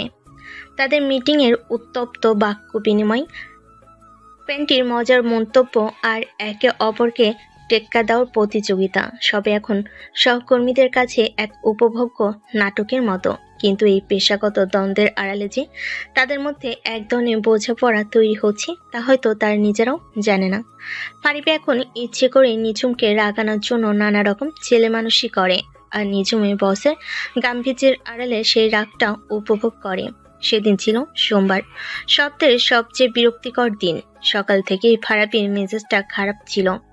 আগের রাতে বন্ধুদের সাথে আড্ডা দিতে গিয়ে বাড়ি ফিরতে অনেক রাত হয়ে গিয়েছিল, তাই ঘুমটা ঠিক মতো হয়নি। অফিসে এসে সে তার চেয়ারে বসে একটা বুদ্ধি আঁটল। আজ সে কোনো রকম কাজ করবে না, আজ সে অসুস্থতার নাটক করে নিঝুমকে বিরক্ত করবে। উফ মা গো, মরে গেলাম রে। ফারাবির আশঙ্কিক আর্তনাতে পাশে কিউবিকলের রিয়াদ চমকে তাকালো। সে দেখলো ফারাবি দুহাত মাথায় চেপে ধরে ডেস্কে প্রায় শুয়ে পড়েছে। কিরে ফারাবি, কি হয়েছে তোর? হঠাৎ করে কি হলো? শরীর খারাপ লাগছে? খুব খারাপ লাগছে দোস্ত, মাথাটা যেন ফেটে যাচ্ছে। মনে হচ্ছে মাথার ভেতরে কেউ হাতুড়ি দিয়ে পেটাচ্ছে। সারা শরীরে কাঁপুনি দিয়ে জ্বর আসছে। আমার মনে হয় আমি আর বাঁচবো না রে। এই চুপ কর, কি সব আজে বাজে কথা বলছিস? দাঁড়া, আমি সাদিয়া আপুকে ডাকছি। কিছুক্ষণের মধ্যেই ফারাবির ডেস্কের চারপাশে ছোটখাটো একটা জটলা তৈরি হয়ে গেল। সাদিয়া এসে জিজ্ঞেস করলো, জানি না আপু, হঠাৎ করে বলছে মাথা ঘুরছে, জ্বর আসছে। ফারাবি তার অভিনয়ের মাত্রা আরো বাড়িয়ে দিল। আমার মনে হয় আমার ডেঙ্গু হয়েছে কিংবা ম্যালেরিয়া, অথবা দুটোই একসাথে। আমার শেষ ইচ্ছে আমার ডেস্কের ড্রয়ারে রাখা চিপসের প্যাকেটটা তোরা সবাই ভাগ করে খাস। টিমের সবাই যখন তাকে নিয়ে প্রচন্ড চিন্তিত, তখন ফারাবি এক চোখ সামান্য খুলে কাছের দেওয়ালের ওপাশে নিঝুমের কেবিনের দিকে তাকালো। নিঝুম তার নিজের কাজে এতটাই মগ্ন যেন বাইরে পৃথিবীতে পারমাণবিক বোমা ফাটলো সে তার কিছু যায় আসে না। ফারাবি মনে মনে বলল, কি পাষাণ রে বাবা। সাদিয়া শেষ পর্যন্ত নিঝুমের কেবিনে গেল। নিঝুম ফাইল থেকে মুখ না তুলেই ইন্টারকমে ফারাবির এক্সটেনশনে কল করলো। ফারাবি কাঁপা কাঁপা হাতে ফোন তুলল। হ্যাঁ হ্যালো ম্যাডাম। অফিসে বসে সিনক্রেট না করে হাফ ডে ছুটি নিয়ে বাড়ি চলে যাও ফারাবি, তোমার জন্য বাকিদের কাজের পরিবেশ নষ্ট হচ্ছে। টিং করে ফোনটা কেটে দিল নিঝুম। ফারাবি রাগে প্রায় জ্বলে উঠল। পরিবেশ নষ্ট করছি আমি? ঠিক আছে ম্যাডাম, আমিও আজ বাড়ি যাব না, এখানেই মরে পড়ে থাকবো, তবু আপনার জয় হতে দেব না। বিকেল 5টা, অফিস ছুটি। সবাই এক একে ফারাবিকে টেক কেয়ার বলে বেরিয়ে গেল। রিয়াদ বলল, দোস্ত চল, তোকে বাড়ি নামিয়ে দিই। না তোরা যা, আমি আর একটু রেস্ট নিয়ে তারপর যাব। রাত প্রায় 7টা। পুরো ফ্লোর একেবারে খালি। ফারাবি তার ডেস্কে মৃতপ্রায় অবস্থায় পড়ে আছে। সে যখন ভাবছে তার আজকের সব নাটকই বৃথা গেল, ঠিক তখনই সে কেবিনে দরজা খোলার শব্দ পেল। সে চোখ বন্ধ করে মরার মতো পড়ে রইল। সে শুনতে পেল হাই হিলের খটখট শব্দ ধীরে ধীরে তার ডেস্কের দিকে এগিয়ে আসছে। শব্দটা তার ডেস্কের সামনে এসে থামলো। নাটকটা তো ভালোই ছিল ফারাবি, পুরো টিমকে বোকা বানাতে পারলেও আমাকে বোকা বানাতে অতটাও সহজ নয়। তোমার এই জ্বর আসার নাটকটা আমি 5 বছর আগেও একবার দেখেছি। মনে আছে ভার্সিটির সেই পিকনিকের দিন, যখন তুমি চাঁদা দেওয়ার ভয়ে পেট ব্যথার অভিনয় করেছিলে? ফারাবি চুপ করে রইল। তার বুকের ভেতরটা ধুকপুক করছে। সে তার ডেস্কের উপর একটা ওষুধের পাতা আর একটা কাগজ রাখার শব্দ পেল। তবে তোমার এই ফাজলামি দেখে একটা জিনিস ভালো লাগলো, তুমি এখনো আগের মতোই আছো, একটুও বদলাওনি। এরপর আর কোনো শব্দ নেই। কিছুক্ষণ পর লিফটের দরজা খোলার শব্দ পাওয়া গেল। ফারাবি ধর্মর করে উঠে বসলো। ডেস্কের উপর এক পাতা প্যারাসিটামল আর একটা ভাঁজ করা চিরকুট। সে দ্রুত চিরকুটটা খুলল। নাটকটা ভালোই ছিল, তবে সত্যি যদি কখনো অসুস্থ হও তাহলে এই ওষুধটা খেও, আর হ্যাঁ, খালি পেটে খেও না, তাহলে অ্যাসিডিটি হতে পারে। চিরকুটটা পরে ফারাবির ঠোঁটের কোণে নিজের অজান্তেই এক চিলতে হাসি ফুটে উঠল। তার সারাদিনের সব রাগ, সব ক্লান্তি যেন এক মুহূর্তে উধাও হয়ে গেল। সে বিড়বিড় করে বলল, পাগলি একটা। আর পরম যত্নে চিরকুটটা তার ওয়ালেটে ঢুকিয়ে রাখলো। সে জানতো তাদের এই অদ্ভুত যুদ্ধটা সব জমে উঠতে শুরু করেছে। ফারাবির অসুস্থতার নাটকের ঠিক 2 দিন পর অফিসের পরিবেশটা বেশ থমথমে, কারণ শহরে তখন মুষলধারে বৃষ্টি হচ্ছে, সাথে থেকে থেকে বাজ পড়ছে। এমন দুর্যোগের দিনে বেশিরভাগ কর্মী আগে ভাগে বাড়ি চলে গেছে, কিন্তু একটা জরুরি প্রজেক্টের ডেডলাইন থাকায় ফারাবি আর নিজুমকে রাত পর্যন্ত অফিসে থাকতে হয়েছে। রাত প্রায় 9টা। কাজ শেষ করে নিজুম তার কেবিন থেকে বেরিয়ে এলো। কাজ শেষ, চলো আজ আর দেরি না করাই ভালো। রাস্তাঘাটের অবস্থা খুব খারাপ। হ্যাঁ ম্যাডাম, আমারও শেষ। আপনার পারমিশন পেলে কি আমি আমার এই নশ্বর দেহটাকে বাড়ি নিয়ে যেতে পারি? রাস্তাঘাটের অবস্থা খুব খারাপ। অতিরিক্ত কথা বলাটা কি তোমার জন্মগত অভ্যাস? নিজুম বিরক্ত হওয়ার ভান করলো। তার ঠোঁটের কোণে ছিল হালকা হাসির আভাস। তারা দুজনই একসাথে লিফটের জন্য অপেক্ষা করতে লাগলো। পুরো ফ্লোর অন্ধকার, শুধু শুধু করিডোরে ডিম লাইটগুলো জ্বলছে। বাইরে বিদ্যুতের ঝলকানিতে বিশাল কাচের জানালাগুলো থেকে থেকে আলোকিত হয়ে উঠছে। লিফট আসতেই তারা ভেতরে ঢুকলো। ফারাবি জি বাটনে প্রেস করলো। লিফটের দরজাটা বন্ধ হয়ে গেল। লিফটের দরজাটা বন্ধ হয়ে সবে নিচের দিকে নামতে শুরু করেছে। ঠিক তখনই একটা প্রচণ্ড বাজ পড়ার শব্দ হলো। সাথে সাথে পুরো বিল্ডিংয়ের ইলেকট্রিসিটি চলে গেল। লিফটের ভিতরে আলোটা নিভে গিয়ে ইমার্জেন্সি লাইটটা জ্বলে উঠল এবং একটা ঝাঁকুনি দিয়ে লিফটটা মাঝপথে থেমে গেল। What the? ফারাবি দেওয়ালে পিঠ দিয়ে দাঁড়িয়ে নিজেকে সামলে নিল। লিফটের ভেতরটা তখন ইমার্জেন্সি লাইটের আবছা হলদে আলোয় ভৌতিক দেখাচ্ছে। বাইরে বৃষ্টির ঝমঝমে শব্দ ছাড়া আর কোনো আওয়াজই নেই। নিজমের কণ্ঠে প্রথমবারের মতো হালকা আতঙ্কের ছাপ। কি হলো? লিফটটা থেমে গেল কেন? মনে হচ্ছে পাওয়ার ফেল করেছে ম্যাডাম। ফারাবি পকেট থেকে ফোন বের করে টর্চ লাইটটা জ্বালালো। আর আমাদের ভাগ্যটা এতটাই ভালো যে আমরা ঠিক 2টো ফ্লোরের মাঝখানে আটকে গেছি। Wow, what N adventure. এটা কোনো অ্যাডভেঞ্চারের সময় নয় ফারাবি, ইমার্জেন্সি বাটনে প্রেস করো। ফারাবি কয়েকবার ইমার্জেন্সি বাটন আর ইন্টারকমে চাপলো, কিন্তু কোনো সাড়া নেই। কোনো লাভ নেই, জেনারেটর হয়তো এখনো চালু হয়নি। আমাদের অপেক্ষা করা ছাড়া আর কোনো উপায় নেই। এই বলে সে হেলান দিয়ে দাঁড়ালো। নিজুমকে দেখে তার বেশ মজাই লাগছিল। সে যে বসটা সারাদিন তাকে শাসন করে, সে এখন একটা ছোট্ট লিফটের মধ্যে আটকে গিয়ে ভয় পাচ্ছে। কি হলো ম্যাডাম, আপনার কি ভয় লাগছে? আপনার মতো সাহসী ভিলেনদের তো অন্ধকারকেই ভয় দেখানোর কথা। আমার অন্ধকারে ভয় লাগে না, আমার বদ্ধ জায়গায় অস্বস্তি হয়। It's called claustrophobia. ও তাই নাকি? তাহলে তো ব্যাপারটা সিরিয়াস। আচ্ছা, চিন্তা করবেন না, আমি তো আছি, আপনার সুপারহিরো।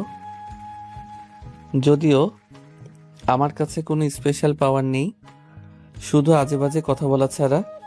তার এই কথায় নিজুমের মুখে হালকা হাসি ফুটে উঠল। পরিবেশটা কিছুটা সহজ করার জন্য ফারাবি বলতে লাগলো, আচ্ছা ম্যাডাম, চলুন একটা খেলা খেলি। যেহেতু আমাদের হাতে এখন অফুরন্ত সময়, চলুন ট্রুথ অর ডেয়ার খেলি। এখন খেলা করার মতো মানসিকতা আমার নেই। আরে খেলতে তো হবেই, না হলে আপনার ভয় আরো বাড়বে। ঠিক আছে, ডেয়ার তো আর এখানে সম্ভব না, তাই শুধু ট্রুথ। আমি আপনাকে একটা প্রশ্ন করব, আপনি সত্যি উত্তর দেবেন, তারপর আপনি আমাকে। নিজুম কোনো উত্তর দেওয়ার আগে ফারাবি তার প্রথম প্রশ্নটা করে বসলো। আমার সেই দিনের অসুস্থতার নাটকটা কি আপনি সত্যি ধরে ফেলেছিলেন, নাকি মনে মনে আমার জন্য আপনার একটু চিন্তা হয়নি? নিজুম কিছুক্ষণ চুপ করে রইল। লিফটের আবছা আলোয় তার মুখটা খুব বিষণ্ণ দেখাচ্ছে। তারপর শান্ত গলায় বলল, তোমার নাটকটা আমি প্রথম থেকেই ধরে ফেলেছিলাম ফারাবি। তোমার এইসব ছেলে মানুষই ভান আমি খুব ভালো করেই চিনি, কিন্তু চিন্তা যে একেবারে হয়নি তা বললে মিথ্যা বলা হবে। আমি জানতাম। এই তো লাইনে এসেছেন, ঠিক আছে, এবার আপনার পালা, করুন আপনার প্রশ্ন। নিঝুম তার দিকে সরাসরি তাকালো। তার চোখের দৃষ্টি এতটাই তীব্র ছিল যে ফারাবির মুখের হাসিটা মুহূর্তেই উধাও হয়ে গেল। আমার পালা? তাহলে বলো ফারাবি, 5 বছর আগে শেষ দিনটাতে তুমি কেন একবারও আমার কাছে ফিরে আসোনি? কেন একটা ফোন, একটা মেসেজ, কোনো কিছুর প্রয়োজন মনে করনি? কেন কোনো ব্যাখ্যা ছাড়াই আমার জীবন থেকে একটা ঝড়ের মতো উধাও হয়ে গিয়েছিলে? আমার অপরাধটা ঠিক কি ছিল ফারাবি? আমাকে কি একবারও জানানোর সুযোগ দেওয়া যেত না? এই একটা প্রশ্নে লিফটের ভেতরের সমস্ত হালকা পরিবেশ মুহূর্তেই ভারী হয়ে দম বন্ধ করা। এই একটা প্রশ্নে লিফটের ভেতরের সমস্ত হালকা পরিবেশটা মুহূর্তে ভারী দম বন্ধ করা হয়ে গেল। ফারাবি মনে হলো কেউ যেন তার বুকের ভেতর থেকে সব বাতাস বের করে নিয়েছে। কারণ কারণ ব্যাখ্যা চাওয়ার বা দেওয়ার মতো কোনো পরিস্থিতি তুমি রাখোনি নিঝুম। ফারাবি অনেকদিন পরে তার নাম ধরে ডাকলো। তার কণ্ঠে ছিল অভিমানে 5 বছরের জমানো ভেজা কষ্ট। আমার এখনো স্পষ্ট মনে আছে সেই বিকেলটা। আমি তোমার জন্য ভার্সিটির গেটে অপেক্ষা করছিলাম। হাতে তোমার প্রিয় কদম ফুলের মালা ছিল। আর আমি নিজের চোখে দেখলাম তুমি ভার্সিটির সেই সিনিয়র ভাই রাহাত ভাইয়ের বাইকে করে তার সাথে হাসতে হাসতে চলে যাচ্ছ। সেই রাহাত ভাই যার সাথে আমার সম্পর্ক নিয়ে তোমার সাথে আমার প্রায় ঝামেলা হতো। 5 বছরের জমানো কষ্টে ভেজা সে একটা দীর্ঘশ্বাস ফেলল। আর তার আগের দিন রাতেই তুমি আমাকে কি বলেছিলে মনে আছে? বলেছিলে তোমার পরিবার থেকে তোমার বিয়ের জন্য খুব চাপ দিচ্ছে। বলেছিলে তোমার একজন প্রতিষ্ঠিত ভ্যাকসিন কাউকে দরকার, যে জীবনে প্রতিষ্ঠিত। আমার মতো একজন বেপরোয়া স্বপ্নবিলাসী ছেলের সাথে জীবন কাটানো সম্ভব নয়। এরপরও কি আমার কিছু বোঝার বাকি থাকে নিঝুম? আমার মনে হয়েছিল তুমি হয়তো তোমার সিদ্ধান্ত নিয়ে ফেলেছ। আমার আর সেখানে দাঁড়িয়ে থেকে নিজেকে হাসির পাত্র বানানোর কোনো মানে হয় না। আর তুমি তুমি আমার মুখের কথাগুলোকেই সত্যি বলে ধরে নিলে। নিঝুমের কণ্ঠস্বর কানে ধরে এলো। কাঁদতে কাঁদতে বলে, তুমি আমার চোখের দিকে একবারও তাকাওনি ফারাবি? তুমি একবারও আমার কাছে এসে জিজ্ঞেস করার প্রয়োজন মনে করলে না কেন আমি তার সাথে গিয়েছিলাম, কেন আমি ওভাবে কথাগুলো বলেছিলাম? তার চোখ দিয়ে টপ টপ করে জল গড়িয়ে পড়তে লাগলো। সেদিন সকালে আমার মা হঠাৎ করে সিঁড়ি থেকে পড়ে গিয়ে মাথায় খুব বাজেভাবে আঘাত পেয়েছিলেন। আমাকে দ্রুত হাসপাতালে যেতে হয়েছিল। আমার ফোনেও 1 ফোঁটা চার্জ ছিল না যে আমি তোমাকে জানাবো। আমি যখন দিশেহারা হয়ে রাস্তা খুঁজছিলাম, ঠিক তখনই রাহাত ভাই আমাকে দেখতে পান। তিনি আমাকে শুধু হাসপাতালে পৌঁছে দেওয়ার জন্য লিফট দিয়েছিলেন ফারাবি। শুধু একটা লিফট, এর বেশি কিছু না। আর তুমি তুমি কি জানো হাসপাতালের বেডে শুয়েও মা কাকে খুঁজছিলেন? তোমাকে। তিনি বারবার বলেছিলেন আমার ফারাবি বাবা কই, ওকে ছাড়া যে আমার ভালো লাগছে না। ফারাবি স্তব্ধ হয়ে গেল। তার পুরনো পৃথিবীটা যেন ঘুরতে শুরু করেছে। তাহলে তাহলে পুরো ব্যাপারটাই ছিল একটা বিশাল ভুল বোঝাবুঝি। আর আর ওই প্রতিষ্ঠিত হওয়ার কথাটা? ওটা আমি রাগের মাথায় বলেছিলাম, শুধু তোমাকে কষ্ট দেওয়ার জন্য বলেছিলাম। কারণ তুমি আমার জন্মদিনের কথা ভুলে গিয়ে বন্ধুদের সাথে সিলেটে ট্যুরে চলে গিয়েছিলে। আমার কতটা অভিমান হয়েছিল তুমি কি একবারও ভেবে দেখেছিলে? আমি চেয়েছিলাম তুমি আমার কাছে এসে আমার অভিমান ভাঙাবে, আমাকে সরি বলবে, ঠিক আগের মতো। আমি তো ভাবতেও পারিনি তুমি আমার একটা রাগের কথাকে এত সিরিয়াসলি নিয়ে নেবে আর কোনো দিন আমার সাথে যোগাযোগই করবে না। আমি তোমাকে পরদিন সকালে ফোন করেছিলাম, নিঝুম, অনেকবার করেছিলাম, কিন্তু তোমার ফোনটা সারাদিন বন্ধ ছিল। কারণ আমি ফোনটা ইচ্ছে করে বন্ধ করে রেখেছিলাম। আমি ভেবেছিলাম ফোন বন্ধ দেখলে তুমি চিন্তা করবে, তুমি আমার বাসায় ছুটে আসবে।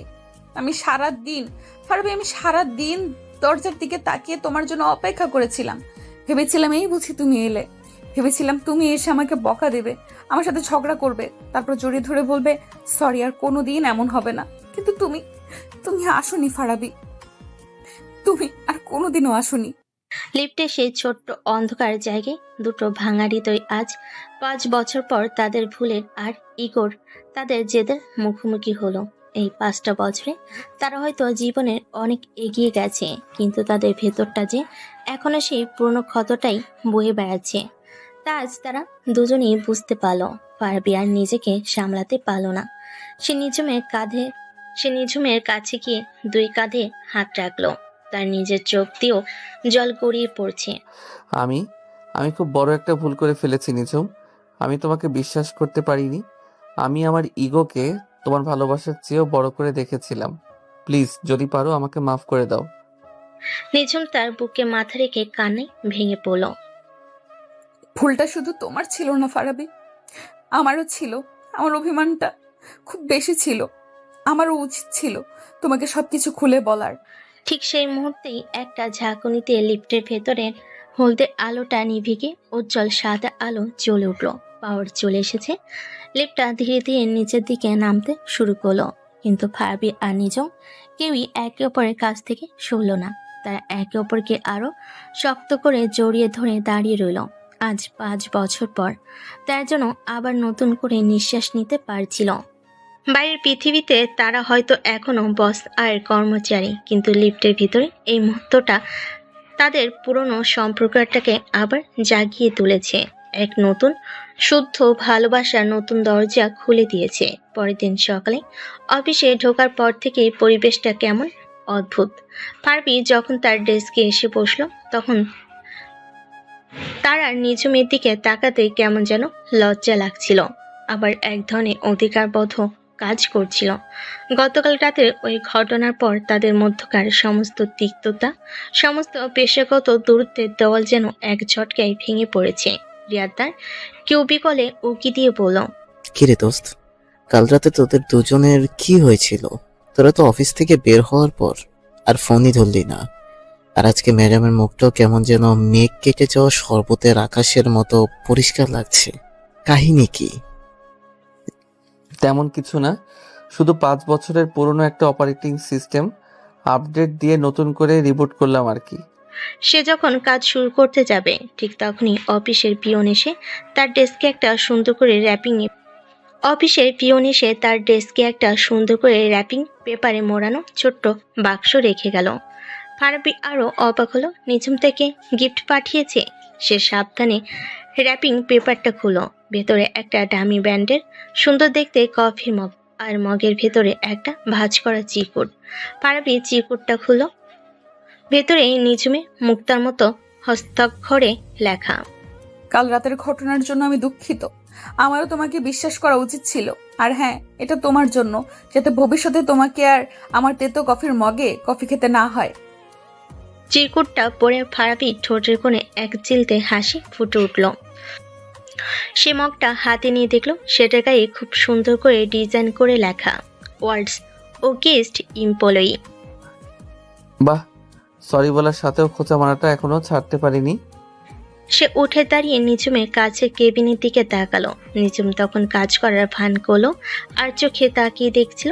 ফারাবি মগটা উঁচিয়ে তাকে একটা স্যালুট জানায় এবং ইশারায় বোঝালো খুব পছন্দ হয়েছে। নিঝুমের মুখেও হালকা হাসির আভা ফুটে উঠল। ফারাবির মনে হলো, নিঝুম যখন এত সুন্দর করে সরি বলতে পারে, তাহলে আমি বা পিছিয়ে থাকবো কেন? আমাদের ভুলের পাল্লায় তো আমারই দোষটা বেশি ছিল। লাঞ্চের ঠিক আগে নিঝুম তার কেবিনে বসে একটা জরুরি ফাইল দেখছিল। হঠাৎ করে সে তার প্রিয় ডার্ক চকলেটের গন্ধ পেল। সে মুখ তুলে দেখল ফারাবি তার কেবিনে দাঁড়িয়ে আছে, তার হাতে একটা চকলেট বার। কি ব্যাপার ফারাবি, তুমি ভেতরে এলে কখন? নক করনি তো? কিছু কিছু সময় হৃদয়ের দরজা দিয়ে প্রবেশ করতে হয় ম্যাডাম, নক করে তো শুধু কর্মচারীরা, আমি তো। সে কথাটা শেষ না করেই থেমে গেল। তুমি কি? কিছু না, এই নিন চকলেট, এটা আপনার জন্য। কেন হঠাৎ চকলেট কেন? এটা আমার তরফ থেকে সরি বলার প্রথম কিস্তি। বাকি কিস্তিগুলো জলদি পেয়ে যাবেন। আশা করি এই মিষ্টি জিনিসটা খাওয়ার পর আপনার তেতো কথাগুলো যেন একটু মিষ্টি হয়ে যায়। এই বলে সে কোনো উত্তরের অপেক্ষা না করে কেবিন থেকে বেরিয়ে গেল। নিঝুম চকলেটের দিকে তাকিয়ে হাসল। পাগল একটা। এরপর থেকে তাদের মধ্যে শুরু হয়ে গেল এক অদ্ভুত মিষ্টি প্রতিযোগিতা। কে কাকে কত অভিনব উপায়ে সরি বলতে পারে। তাদের এই নীরব খেলাটা অফিসের আর কেউ না বুঝলো, তারা দুজনেই খুব উপভোগ করতে লাগলো। একদিন ফারাবি নিঝুমের ডেস্কের উপর একটা ছোট্ট টবে ক্যাকটাসের চারা রেখে একটা নোটে লিখে দিল, আমার কথাগুলো হয়তো মাঝে মাঝে এই ক্যাকটাসের কাটার মতোই ধারালো হয়, তার জন্য দুঃখিত। তো পরের দিন নিঝুমও ফারাবি ডেস্কের উপর একটা পাওয়ার ব্যাংক রেখে দিয়ে রিপ্লাই দিল, তোমার আইডিয়াগুলো ভাবতে ভাবতে তোমার ব্রেইনের চার্জ নিশ্চয়ই শেষ হয়ে যায়, তাই এই ছোট্ট উপহার। আর হ্যাঁ, আমার রাগটাও অনেকটা এই পাওয়ার ব্যাংকের মতোই, হুট করে গরম হয়ে গেলেও দিন শেষে তোমার জন্যই চার্জ থাকি।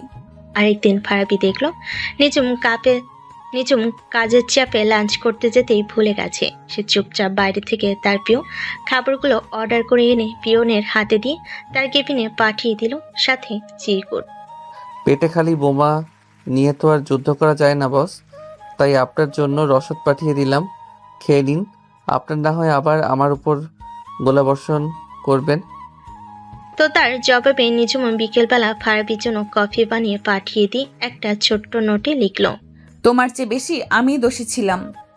তোমাকে এতগুলো বছর কষ্ট দেওয়ার জন্য এই একটা কাপ কফি হয়তো যথেষ্ট নয়, কিন্তু শুরুটা তো করা যেতেই পারে, তাই না? তাদের এই খুনসুটি, এই নীরব সরি বলার প্রতিযোগিতা ধীরে ধীরে তাদের 5 বছরের দূরত্বটাকে মুছে দিয়েছিল। তারা আবার নতুন করে একে অপরকে আবিষ্কার করছিল, নতুন করে একে অপরের প্রেমে পড়ছিল। অফিসের সহকর্মীরা তাদের এই অদ্ভুত পরিবর্তন দেখে অবাক হচ্ছিল। যে বস আর কর্মচারীর মধ্যে সারাক্ষণ ঠাডা লড়াই চলতো, তাদের মধ্যে এখন এমন মিষ্টি বোঝাপড়া। রিয়াদ একদিন ফারাবিকে জিজ্ঞেস করেই বসলো, দোস্ত, কাহিনীটা কি বলতো? ম্যাডামের সাথে তোর কি সোলা হয়ে গেছে নাকি?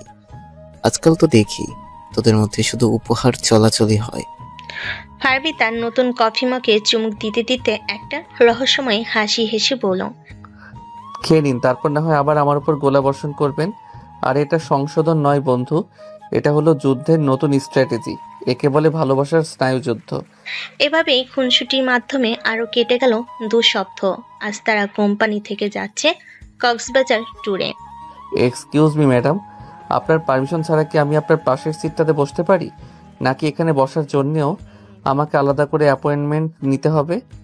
কক্সবাজারগামী এসি বাসের ভেতরটা অফিসের সহকর্মীদের হই হুল্লোড়ে মুখরিত। সবাই নিজেদের মতো করে সিট দখল করে আড্ডায় মেতেছে। নিজুম জানালার পাশে একটা সিটে বসে হেডফোনে গান শুনছিল, বাইরের জগতের সাথে যোগাযোগ প্রায় বিচ্ছিন্ন করে। ঠিক তখনই ফারাবির কণ্ঠস্বর এসে বাস্তবে ফিরল। সে হেডফোনটা খুলে ফারাবির দিকে তাকিয়ে ভুরু কুঁচকে বলল, পুরো বাস খালি পড়ে আছে, তুমি বসার জন্য আর কোনো জায়গা খুঁজে পেলে না? ফারাবি তার পাশের সিটে বসে পড়ল। পেয়েছি তো, কিন্তু আমার মন বলল সবচেয়ে নিরাপদ জায়গাটা হলো আমার বসের পাশে। কারণ বাস যদি হাইজ্যাকও হয়ে যায়, আমি জানি আপনি আপনার রাগী চোখের দৃষ্টি দিয়ে ডাকাতদের ভস্ম করে দেবেন। অতিরিক্ত কথা বলা শেষ হলে একটু চুপ করবে? আমি গান শুনবো। কি গান শুনছেন শুনি? ফারাবি তার কানের কাছ থেকে একটা এয়ারপড খুলে নিজের কানে লাগিয়ে দিল। হোয়াট? আপনি এখনো রবীন্দ্রসঙ্গীত শোনেন? আমারও পরানো যাহা চাই। সিরিয়াসলি ম্যাডাম, আপনার ব্যক্তিত্বের সাথে তো হেভি মেটাল বা রক টাইপের গান যাওয়া উচিত ছিল, যেখানে থাকবে শুধু চিৎকার আর হাহাকার। নিজুম রেগে গিয়ে এয়ারপডটা কেড়ে নিল। তোমার সমস্যাটা কি বলো তো? আমার যা ইচ্ছে আমি তাই শুনবো, তাতে তোমার কি? আমার তো অনেক কিছু, কারণ এই গানটা শুনলেই আমার সেই দিনগুলোর কথা মনে পড়ে যায়। মনে আছে ভার্সিটির 21শে ফেব্রুয়ারি অনুষ্ঠানে আপনি এই গানটা গেয়েছিলেন? সেদিনই তো আমি প্রথম আপনার প্রেমে পড়েছিলাম, যদিও তখনও জানতাম না আপনার সুন্দর গলার পেছনে একটা আগ্নেয়গিরি লুকিয়ে আছে। ফারাবি এই সরাসরি কথায় নিজুমের মুখটা লাল হয়ে গেল। সে কোনো উত্তর না দিয়ে চুপচাপ জানালার বাইরে তাকিয়ে রইল। কক্সবাজারে পৌঁছানোর পর থেকে ফারাবি আর নিজুম যেন আঠার মতো একে অপরের সাথে লেগে রইল। টিম মিটিং, গ্রুপ অ্যাক্টিভিটি, সব জায়গায় তারা একসাথে। তাদের এই পরিবর্তনটা অফিসের আর কারো চোখ এড়ালো না। রিয়াদ ফারাবিকে একপাশে ডেকে নিয়ে জিজ্ঞেস করল, দোস্ত, কাহিনীটা কি বলতো? তোরা কি সত্যি সত্যি প্রেম করছিস? ম্যাডাম তোকে ছাড়া এক মুহূর্ত চলছে না, আর তুইও তার লেজ ধরে ঘুরছিস। আরে এটা প্রেম নয় দোস্ত, এটা হলো বস ম্যানেজমেন্ট স্ট্র্যাটেজি। বসকে সবসময় চোখে চোখে রাখতে হয়, কখন তার মেজাজ বিগড়ে যায় আর আমার চাকরিটা টুপ করে খসে পড়ে, তার কোনো গ্যারান্টি আছে? বিকেলে যখন সবাই বিচে নেমে হুল্লোড় করছে, তখন ফারাবি আর নিজুম ভিড় থেকে কিছুটা দূরে বালির উপর দিয়ে পাশাপাশি হাঁটছিল। পরন্ত বিকেলের নরম আলোয় সমুদ্রের ঢেউগুলো সোনালি রং ধারণ করেছে। নিজুম তার উড়ন্ত চুলগুলো সামলাতে সামলাতে আনমনে শান্ত গলায় বলল, সমুদ্রটা সুন্দর, তাই না? খুব সুন্দর। তবে আমার মনে হয় কিছু জিনিস সমুদ্রের চেয়েও বেশি গভীর আর বেশি রহস্যময়। যেমন? ফারাবি তার দিকে ফিরে একটা দুষ্টু হাসি দিয়ে বলল, যেমন আপনার মন ম্যাডাম, যার গভীরে কি লুকিয়ে আছে তা হয়তো টাইটানিকের ধ্বংসাবশেষ খুঁজে বের করে ডুবুরিরাও খুঁজে পাবে না।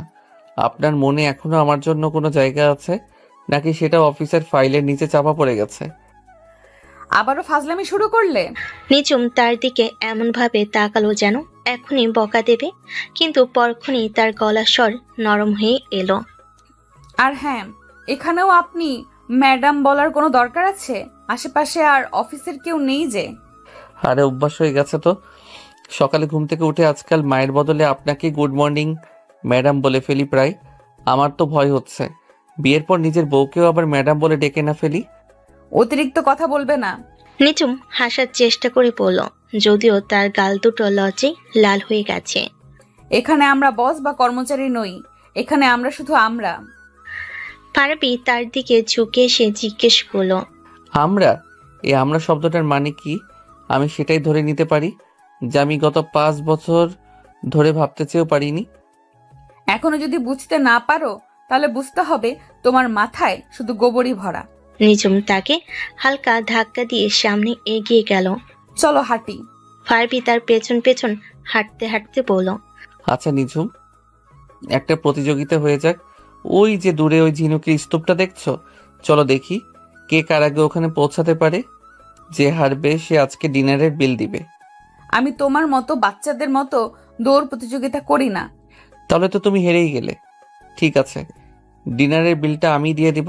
বসকে তো আর পকেট খালি করে রাস্তায় নামানো যায় না, তাই না? চলো। তারা কথা বলতে বলতে খুনসুটি করতে করতে টুরিস্টের ভিড় থেকে কখন যে অনেক দূরে ইনানির দিকে চলে এসেছে তা তারা নিজেরাও খেয়াল করেনি। যখন তাদের হুঁশ ফিরল তখন সূর্য প্রায় ডুবে গেছে, চারিদিকে অন্ধকার নামতে শুরু করেছে, আর আশপাশে জনপ্রাণীর কোনো চিহ্ন নেই। সর্বনাশ, আমরা তো রাস্তা হারিয়ে ফেলেছি ফারাবি। এখন আমরা হোটেলে ফিরবো কিভাবে? টেনশন নিও না আমার বস। ফারাবি তার ফোনটা বের করে টর্চ লাইট জ্বালায়। তোমার এই কর্মচারী থাকতে তোমার কোনো চিন্তা নেই। আমি তো আছি, তোমার পার্সোনাল জিপিএস। যদিও আমার নিজেরই ঠিকানার কোনো ঠিকানা নেই। কিন্তু কিছুক্ষণ হাঁটার পর যখন তারা কোনো রাস্তা খুঁজে পেল না তখন ফারাবিও কিছুটা চিন্তিত হয়ে পড়ল। ফোনে নেটওয়ার্কও কাজ করছে না। আমার মনে হয় আমরা সত্যিই হারিয়ে গেছি। তার দুজনেই ক্লান্ত হয়ে একটা বড় পাথরের উপর বসলো।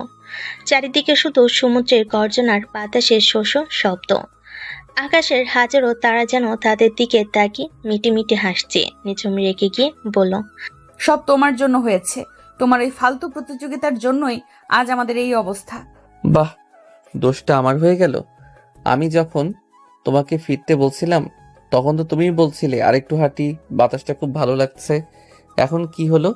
আমি ওভাবে বলিনি। ঠিক এভাবেই বলেছিলে। তাদের এই ছেলে মানুষই ঝগড়ার মাঝে নিঝুম হঠাৎ চুপ হয়ে গেল। সে সমুদ্রের দিকে তাকিয়ে শান্ত গলেই বলল, আমাদের শেষবার একসাথে সমুদ্র দেখাটা তোমার মনে আছে ফারাবি? এই একটা প্রশ্নে তাদের মধ্যকার সমস্ত খুনসুটি, সমস্ত রাগ যেন এক মুহূর্তে উধাও হয়ে গেল। ফারাবি সমুদ্রের দিকে তাকালো, তার কণ্ঠস্বরটা ভারী হয়ে এলো। কিভাবে ভুলবো? আমাদের ব্রেকআপের ঠিক 1 মাস আগের ঘটনা। সেন্ট মার্টিনসে পূর্ণিমার রাত ছিল। তুমি আমার কাঁধে মাথা রেখে সারা রাত ধরে তারা দেখেছিলে। সেদিন আমি তোমাকে কিছু একটা বলতে চেয়েছিলাম ফারাবি, কিন্তু সাহসে কুলোইনি। কি বলতে চেয়েছিলে? নিঝুম কিছুক্ষণ চুপ করে রইল, তারপর একটা দীর্ঘশ্বাস ফেলে বলল, আমি বলতে চেয়েছিলাম যে আমার বাবা তোমার কথা জেনেও গিয়েছিলেন। তিনি তোমাকে একবারও না দেখেই, তোমার সম্পর্কে না জেনেই তোমাকে রিজেক্ট করে দিয়েছিলেন। তিনি বলেছিলেন তার মেয়ের জন্য তিনি একজন প্রতিষ্ঠিত সম্ভ্রান্ত পরিবারের ছেলে চান, তোমার মতো একজন সাধারণ মধ্যবিত্ত পরিবারের ছেলে নয়, যে কিনা সারা দিন শুধু স্বপ্ন দেখে বেড়ায়। আর মার কথা কি বলবো, সেটা তো তুমি জানোই। উনি তোমাকে কতটা স্নেহ করতেন। তুমি চলে যাওয়ার পর মা প্রায় রান্না করে ভাবতেন আজ আমার ফারাবি আসবে, নিশ্চয়ই আসবে। আমি বাবার সাথে অনেক ঝগড়া করেছিলাম। আমি তাকে বোঝানোর চেষ্টা করছিলাম যে আমি তোমাকে কতটা ভালোবাসি, কিন্তু তিনি কিছুই শুনতে চাননি। তিনি আমাকে তোমার সাথে সব সম্পর্ক শেষ করে দেওয়ার জন্য চাপ দিচ্ছিলেন। আমি আমি খুব একা হয়ে গিয়েছিলাম ফারাবি, খুব অসহায় লাগছিল। আমি বুঝতে পারছিলাম না আমি কি করব। একদিকে আমার বাবার সম্মান, আরেকদিকে আমার ভালোবাসা। আমি চেয়েছিলাম তুমি অন্তত একবার আমাকে এসে বলো যে চিন্তা করো না নিঝুম, আমি সব ঠিক করে দিব, আমি তোমার বাবার সাথে কথা বলবো। আমি শুধু তোমার কাছ থেকে একটু ভরসা চেয়েছিলাম ফারাবি। তার চোখ দিয়ে জল গড়িয়ে পড়ছিল। কিন্তু তুমি তুমি তখন বন্ধুদের নিয়ে ব্যস্ত ছিলে, আমার জন্মদিনটাও ভুলে গিয়েছিলে। আমার অভিমান হয়েছিল, খুব অভিমান। আমার মনে হয়েছিল আমার এই লড়াইতে আমি হয়তো একেবারেই একা। তাই তাই আমি রাগের মাথায় তোমাকে কষ্ট দেওয়ার জন্য সে প্রতিষ্ঠিত হওয়ার কথা বলেছিলাম। আমি তো ভাবতেও পারিনি আমার একটা রাগের কথা আমাদের এতগুলো বছরকে শেষ করে দিবে। ফারাবি কোনো কথা বলতে পারছিল না। তার বুকের ভেতরটা জমে থাকা কষ্টে পাথর হয়ে গিয়েছিল। নিঝুম আবার কাঁদতে কাঁদতে বলল, আমি তোমাকে কখনো বলতে পারিনি ফারাবি, এই 5টা বছর আমি কিভাবে কাটিয়েছি। আমি পড়াশোনায় ডুবে গিয়েছিলাম, ক্যারিয়ারের পেছনে ছুটেছি, নিজেকে সবার চোখে সেরা প্রমাণ করার জন্য দিন রাত এক করে ফেলেছি। সবাই দেখেছে আমার সাফল্য, আমার উন্নতি, কিন্তু কেউ দেখেনি প্রতি রাতে আমি তোমার ছবি বুকে জড়িয়ে ধরে নিঃশব্দে কেঁদেছি। আমি ভেবেছিলাম আমি হয়তো তোমাকে ঘৃণা করি, কিন্তু সত্যিটা হলো আমি কোনোদিনও তোমাকে ভুলতেই পারিনি ফারাবি, এক মুহূর্তের জন্যও না। ফারাবি আর নিজেকে সামলাতে পারল না। সে নিঝুমের হাতটা ধরল। আমি আমি খুব স্বার্থপর ছিলাম নিঝুম। আমি শুধু আমার অপমান, আমার কষ্টটাকেই বড় করে দেখেছিলাম। আমি কোনোদিনও তোমার দিকটা বোঝার চেষ্টাই করিনি। আমি যদি সেদিন আরেকটু ধৈর্য ধরতাম, আরেকটু তোমাকে বিশ্বাস করতাম, তাহলে হয়তো আজ আমাদের গল্পটা অন্যরকম হতো। এখনো কি অন্যরকম হওয়ার সুযোগ আছে ফারাবি? নিঝুম তার ভেজা চোখে জিজ্ঞেস করলো। ফারাবি তার চোখের জল মুছে দিয়ে তার মুখটা দু হাতে তুলে ধরল। যতদিন আমার নিঃশ্বাস চলবে ততদিনই সুযোগ আছে নিঝুম। এই বলে সে আলতো করে নিঝুমের ঠোঁটে তার ঠোঁট রাখলো। সমুদ্রের গর্জন, রাতের নিস্তব্ধতা আর আকাশের হাজারো তারা সাক্ষী হয়ে রইল তাদের বহু প্রতীক্ষিত অশ্রুসিক্ত পূর্ণ মিলনের। আজ 5 বছর পর তারা শুধু হারিয়ে যাওয়ার রাস্তাটাই খুঁজে পায়নি, তারা তাদের হারিয়ে যাওয়া ভালোবাসাটিকেও নতুন করে খুঁজে পেল। পরের দিন সকালে হোটেলের লবিতে তুমুল হট্টগোল। টিমের সবাই প্রচন্ড চিন্তিত মুখে পায়চারি করছে। ফারাবি আর নিঝুম কাল বিকেল থেকে নিখোঁজ, তাদের ফোনও যোগাযোগ করা যাচ্ছে না। সাদিয়া প্রায় কাঁদো কাঁদো হয়ে পড়ল। রিয়াজ যখন ট্যুর ম্যানেজারের সাথে কথা বলছিল, ঠিক তখনই হোটেলের গেট দিয়ে একটা স্থানীয় জেলেতে ব্যবহৃত পুরনো ভাঙাচোরা ভ্যান এসে থামলো। ভ্যানের পেছন থেকে নামলো ফারাবি আর নিঝুম। ফারাবি চুলগুলো কাকের বাসার মতো হয়ে আছে, শার্টের এক জায়গায় মাঝে আষ্টে লেগে আছে। আর নিঝুমের অবস্থা আরো করুণ, তার দামি পোশাকটা কুঁচকে গেছে, মুখের রাজ্যে ক্লান্তি, কিন্তু তার চোখে মুখে কোনো রাগ বা ভয় নেই, বরং কেমন একটা শান্ত প্রশান্তির ছাপ। সবাই দৌড়ে তাদের দিকে এগিয়ে গেল। রিয়াদ ফারাবিকে জড়িয়ে ধরে বলল, তোরা কই ছিলি সারা রাত? আমরা তো টেনশনে মরেই যাচ্ছিলাম। তোদের কি কিডন্যাপ করেছিল নাকি? কিডন্যাপার চেয়েও ভয়ঙ্কর কিছু হয়েছিল দোস্ত। কাল রাতে আমরা ভিন গ্রহের প্রাণীদের আক্রমণের শিকার হয়েছিলাম। ওরা আমাদের তাদের ইউএফএতে তুলে নিয়ে সারা রাত ধরে তাদের গ্রহের সবচেয়ে কঠিন প্রশ্নটা জিজ্ঞেস করছিল, মুরগি আগে এসেছে নাকি ডিম। তার এই কথায় সবাই অবাক হয়ে গেল। নিঝুম তার দিকে চোখ গরম করে বলল, ফাজলামো বন্ধ করবে? তারপর সে সবার দিকে ফিরে বলল, সরি তোমাদের সবাইকে চিন্তায় ফেলার জন্য। আমরা আসলে হাঁটতে হাঁটতে অনেকটা দূরে চলে গিয়েছিলাম এবং পথ হারিয়ে ফেলেছিলাম। সৌভাগ্যক্রমে আজ ভোরে কয়েকজন জেলের সাথে আমাদের দেখা হয়, ওনারাই আমাদের এই পর্যন্ত পৌঁছে দিয়েছেন। হ্যাঁ, আর আসার পথে আমরা এটাও আবিষ্কার করেছি যে শুটকি মাছ শুধু খাওয়ার জিনিস নয়, এর গন্ধ পারফিউম হিসেবেও ব্যবহার করা যায়।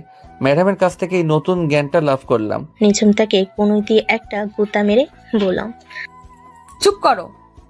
তাদের এই মিষ্টি খুনসিটি দেখে টিমের বাকি সদস্যরা একে অপরের দিকে তাকিয়ে হাসলো। তারা বুঝতে পারলো এই হারিয়ে যাওয়ার ঘটনাটা তাদের দুজনকে শুধু ফিরিয়ে আনেনি, বরং অনেক বেশি কাছাকাছি নিয়ে এসেছে। ট্রুথ থেকে ঢাকায় ফেরার পর অফিসের পরিবেশটা পুরোপুরি বদলে গেল। ফারাবি আর নিঝুমের মধ্যে এখন আর কোনো ঠান্ডা লড়াই নেই, আছে শুধু মিষ্টি খুনসুটি আর একে অপরের প্রতি গভীর বোঝাপড়া।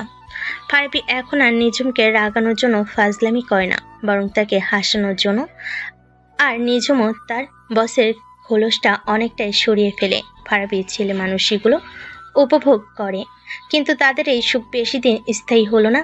এজেন্সি এক্স এর কমপ্লেনটা মার্কেটে আসার পর থেকে ব্যাপক সাফল্য পায়। কোম্পানির ইতিহাসে এটা ছিল অন্যতম সেরা ক্যাম্পেইন।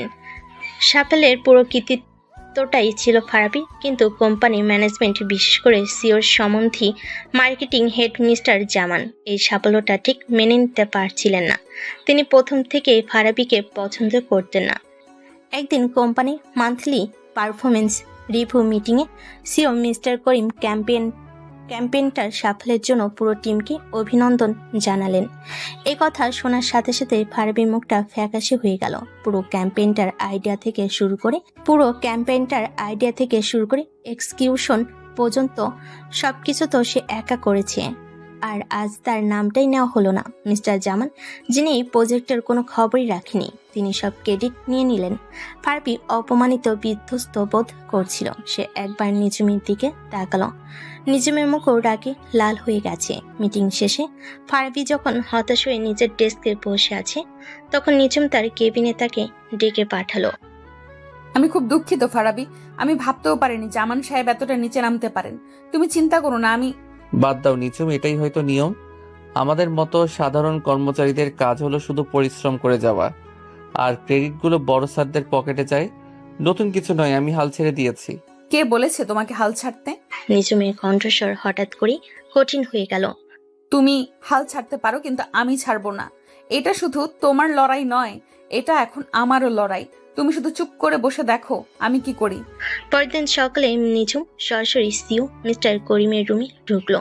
মিস্টার করিম, আমি আপনার সাথে এনার্জি এক্স ক্যাম্পেইনটা নিয়ে কিছু কথা বলতে এসেছি। এক্সকিউজ মি স্যার, আমি হয়তো আপনার কথার সাথে একমত হতে পারলাম না। এই ক্যাম্পেইনের আইডিয়া, কনসেপ্ট, ট্যাগলাইন, এমনকি এর এক্সিকিউশনের প্রতিটি ধাপের পেছনে মূল মস্তিষ্কটা মিস্টার জামানের নয়, বরং আমার টিমের একজন কপিরাইটার ফারাবি আহমেদের। আমি সত্যিটা বলতে চাইছি স্যার। মিস্টার করিমের মুখের হাসিটা মিলিয়ে গেল। নিঝুম তার সামনে কিছু কাগজপত্র রাখলো। এটা হলো ক্যাম্পেইনের প্রথম ড্রাফট, যেটা ফারাবি তৈরি করেছিল। আর এটা হলো আমাদের দুজনের মধ্যকার ইমেল চালাচালি, যেখানে প্রতিটা ধাপ নিয়ে আলোচনা করা হয়েছে। আপনি যদি একটু কষ্ট করে দেখেন তাহলে বুঝতে পারবেন এই প্রজেক্টে মিস্টার জামানের অবদান শূন্য। মিস্টার করিম ফাইলগুলো দেখতে লাগলেন। তার কপালে চিন্তার ভাঁজ। আমি বুঝতে পারছি স্যার, কিন্তু আপনি এই কোম্পানির সিইও। আপনার কাছে আত্মীয়তার চেয়েও কোম্পানির স্বার্থ এবং একজন যোগ্য কর্মীর সম্মান অনেক বেশি গুরুত্বপূর্ণ হওয়া উচিত। আপনি যদি আজ ফারাবির মতো একজন ট্যালেন্টেড কর্মীকে তার প্রাপ্য সম্মান না দেন, তাহলে ভবিষ্যতে হয়তো অন্য কোনো ট্যালেন্টেড কর্মী এই কোম্পানিতে কাজ করার আগ্রহই হারিয়ে ফেলবে। সে উঠে দাঁড়িয়ে শেষ কথাটা বলল। আমি আমার টিমের সবচেয়ে মেধাবী সদস্যদের সাথে কোনো রকম অবিচার হতে দেব না। যদি এর জন্য আমাকে আমার চাকরিটাও ছাড়তে হয়, আমি রাজি। এখন সিদ্ধান্ত আপনার। আপনি কি একজন আত্মীয়কে খুশি রাখবেন, নাকি আপনার কোম্পানির ভবিষ্যৎকে সুরক্ষিত রাখবেন? এ বলে সে আর এক মুহূর্ত না দাঁড়িয়ে কেবিন থেকে বেরিয়ে এলো। তার এই সাহসী পদক্ষেপের কথা পুরো অফিসে ছড়িয়ে পড়ল। ফারাবি যখন শুনল নিঝুম তার সম্মানের জন্য কোম্পানির সিওর সাথে সরাসরি লড়াই করেছে, তখন তার চোখে জল চলে এলো। সে বুঝতে পারল নিঝুম তাকে কতটা ভালোবাসে। এই ভালোবাসা শুধু কথায় নয়, কাজও প্রমাণ করে দেওয়ার মতো ভালোবাসা। পরদিন সকালে অফিসের পরিবেশটা বেশ থমথমে, সবার মনে চাপা উত্তেজনা। সেও কি নিঝুমের কথা রাখবেন, নাকি নিজের সম্বন্ধীকে বাঁচাতে তাকে চাকরিচ্যুত করবেন? ফারাবি সকাল থেকে একবারও নিঝুমের কেবিনের দিকে তাকায়নি। তার ভেতরে চলছে কৃতজ্ঞতা, ভালোবাসা আর তীব্র উদ্বেগের এক মিশ্র অনুভূতি। ঠিক 10টায় পুরো কোম্পানির সব স্টাফের কাছে একটা গ্রুপ ইমেল এলো সিও মিস্টার করিমের পক্ষ থেকে। ইমেলে লেখা ছিল, এই ক্যাম্পেইনের অভাবনীয় সাফল্যের পেছনে মূল কারিগর আমাদের ক্রিয়েটিভ টিমের মেধাবী copywriter mister Farabi Ahmed. Mister Farabi আহমেদকে কোম্পানির পক্ষ থেকে আন্তরিক অভিনন্দন। তার মেধা এবং কঠোর পরিশ্রমের স্বীকৃতিস্বরূপ তাকে সিনিয়র কর্পোরেট পদে পদোন্নতি করা হলো এবং সাথে একটি বিশেষ বোনাস প্রদান করা হলো। আশা করি তিনি ভবিষ্যতেও তার এই সাফল্যের ধারা অব্যাহত রাখবেন। ইমেলটা দেখার সাথে সাথে পুরো ফ্লোর হাততালিতে ফেটে পড়ল। রিয়া দৌড়ে এসে ফারাবিকে জড়িয়ে ধরল। দোস্ত, তুই তো হিরো। Hero, congratulations. ফারাবি তখনও স্ক্রিনের দিকে তাকিয়ে আছে। তার চোখ দুটো ভিজে উঠেছে। সে হাততালির শব্দে চেয়েও বেশি করে শুনতে পাচ্ছিল অন্য কিছু। নিজমের সাহসের গল্প, তার ভালোবাসার প্রতিদানের গল্প। সে মুখ তুলে নিজমের কাছে কেবিনের দিকে তাকালো। নিজমও তার দিকে তাকিয়েছিল। তার মুখে ছিল এক প্রশান্তির হাসি। সে হাসিতে ফারাবি খুঁজে পেল তার জীবনের সবচেয়ে বড় পুরস্কার। সেই সন্ধ্যায় অফিস শেষে ফারাবি যখন বের হচ্ছে তখন নিঝুম তাকে ডাকলো। ফারাবি দাঁড়াও, তোমার সাথে আমার কথা ছিল। বলো। আজ রাতে তোমার কোনো কাজ আছে? না, কেন? মা তোমাকে দেখতে চেয়েছেন। আজ সকালে মা ফোন করেছিলেন, তিনি তোমার খবর শুনেছেন, তিনি একবার তোমাকে দেখতে চান। তুমি কি আমাদের বাসায় আসবে? সে অপ্রত্যাশিত প্রস্তাবে ফারাবি চমকে গেল। নিঝুমের মা, যাকে সে খালাম্মা বলে ডাকতো, তিনি তাকে খুব স্নেহ করতেন। সেই দুর্ঘটনার রাতে নিঝুমের মুখে সে শুনেছিল তিনি অসুস্থ অবস্থায়ও তার খোঁজ করেছিলেন। অবশ্যই যাব। আমি তো নিজেই খালাম্মার সাথে দেখা করার কথা ভাবছিলাম। তিনি এখন কেমন আছেন? অনেক ভালো। চলো আমার সাথেই চলো তাহলে। নিঝুমের বাসাটা আগের মতোই আছে, সিমসাম গোছানো। ফারাবি ড্রয়িং রুমে ঢুকেই ভেতর থেকে নিঝুমের মা মিসেস আনোয়ারা প্রায় দৌড়ে বেরিয়ে এলেন। তিনি ফারাবির মাথায় গালে হাত বুলিয়ে দিতে দিতে কান্নায় ভেঙে পড়লেন। ফারাবি তার পা ছুঁয়ে সালাম করলো। তিনি রান্নাঘরে যাওয়ার পর নিঝুম ফারাবির পাশে এসে বসলো। অনেকক্ষণ গল্প আর আড্ডার পর মিসেস আনোয়ারা যখন ঘুমাতে গেলেন তখন রাত প্রায় 11টা। নিঝুম ফারাবিকে নিয়ে তার নিজের ঘরে এলো। ঘরটা আগের মতোই আছে, বই সেলফ, পরের টেবিল, দেওয়ালে সাঁটানো পোস্টার, সবকিছু যেন সময়ের সাথে থেমে আছে। মা তোমাকে খুব ভালোবাসেন ফারাবি। এই 5 বছরে এমন একটা দিনও যায়নি যেদিন তিনি তোমার কথা বলেননি। তোমাকে একটা জিনিস দেখানোর জন্য এখানে নিয়ে এসেছি। নিঝুম তার পরের টেবিলের ডয়ারটা খুলো। সে ভেতর থেকে একটা পুরনো হলদে হয়ে যাওয়া ভাঁজ করা চিঠি বের করে ফারাবির হাতে দিল। এটা কি? একটা চিঠি যেটা আমি আজ থেকে 5 বছর 6 মাস 11 দিন আগে তোমার জন্য লিখেছিলাম, আমাদের ব্রেকআপের ঠিক পরদিন সকালে। কিন্তু আমি কোনোদিন তোমাকে এটা দেওয়ার সাহস পাইনি, কারণ তোমাকে তো পরে খুঁজেই পাইনি। ফারাবি অবাক হয়ে চিঠিটার দিকে তাকিয়ে রইল। সে সাবধানে ভাঁজ খুলল। ভেতরটা নিঝুমে সেই পরিচিত মুক্তোর মতো হস্তাক্ষরে লেখা। প্রিয় ফারাবি, প্রিয় লিখলাম কারণ তুমি ছাড়া আর কাউকে এই শব্দটা বলার অধিকার আমি কোনোদিন দিতে পারবো না। জানি না এই চিঠিটা কোনোদিন তোমার হাতে পৌঁছাবে কিনা। হয়তো পৌঁছাবে না, হয়তো এটা আমার ড্রয়ারের কোনায় পড়েই থাকবে, আমার না বলা কথাগুলোর মতো। কাল রাতটা ছিল আমার জীবনের সবচেয়ে ভয়ঙ্কর রাত। তুমি যখন ফোনটা কেটে দিলে তখন আমার মনে হয়েছিল আমার পৃথিবীটা বুঝি শেষ হয়ে গেল। আমি সারা রাত ধরে অপেক্ষা করেছি ফারাবি, ভেবেছি তুমি আসবে, তুমি এসে আমার সাথে ঝগড়া করবে, আমার উপর চিৎকার করবে, কিন্তু শেষ পর্যন্ত আমাকে জড়িয়ে ধরে বলবে পাগলি একটা। কিন্তু তুমি আসোনি। আমার খুব একা লাগছে ফারাবি, প্রচন্ড একা। যে মানুষটাকে আমি আমার পৃথিবী ভাবতাম সে আজ আমার কাছ থেকে কতটা দূরে। আমি জানি দোষটা আমারই, আমার রাগের মাথায় বলা একটা কথা, আমার অভিমান, সব কিছু জন্য আজ আমরা আলাদা। আমি তোমাকে বোঝাতে পারিনি আমি কতটা অসহায় ছিলাম, আমি তোমাকে বিশ্বাস জোগাতে পারিনি। আমি জানি না আমি তোমাকে ছাড়া কিভাবে বাঁচবো। সবাই আমাকে কঠিন বলে, অহংকারী বলে, কিন্তু সত্যিটা হলো আমি শুধু তোমার সামনেই নরম হতে পারতাম। শুধু তোমার কাছেই আমি সত্যিকারের আমি ছিলাম। তুমি ছাড়া আমি যে অসম্পূর্ণ ফারাবি। যদি কোনোদিনও এই চিঠিটা তোমার হাতে পৌঁছায় তাহলে শুধু জেনে রেখো এই পৃথিবীতে এমন একজন আছে যে তার ভুলের জন্য অনুতপ্ত, যে তোমাকে তার জীবনের চেয়েও বেশি ভালোবাসে আর সারা জীবন ভালোবেসে যাবে। ইতি তোমার ভালোবাসার নিঝুম। চিঠিটা পড়তে পড়তে ফারাবির চোখ দিয়ে কখন যে জল গড়িয়ে পড়তে শুরু করেছে সে টেরই পায়নি। তার মনে হলো কেউ যেন তার বুকের ভেতরটা মুচড়ে দিয়েছে। এই 5টা বছর সে শুধু একা কষ্ট পায়নি, নিঝুমও তিলে তিলে পড়েছে। একা একা কেঁদেছে। যে যন্ত্রণাটা সে একা বয়ে বেড়াচ্ছে বলে ভাবতো, সে একই যন্ত্রণা নিজুমকেও কুড়ে কুড়ে খেয়েছে। সে চিঠিটা ভাঁজ করে নিজুমের দিকে তাকালো। নিজুম তখন জানালার পাশে দাঁড়িয়ে কাঁদছে। ফারাবি তার কাছে গিয়ে পেছন থেকে তাকে আলতো করে জড়িয়ে ধরল। কেন দাওনি এই চিঠিটা আমাকে? নিঝুম, কেন এতগুলো বছর আমাকে আর নিজেকে এতটা কষ্ট দিলে? ভয় পেয়েছিলাম, ভেবেছিলাম তুমি হয়তো আমাকে আর বিশ্বাস করবে না, ভেবেছিলাম তুমি হয়তো নিশ্চয়ই আমাকে ঘৃণা করতে শুরু করেছো। আমি তোমাকে কোনোদিনও ঘৃণা করতে পারিনি নিঝুম। ফারাবি তাকে নিজের দিকে ঘোরালো।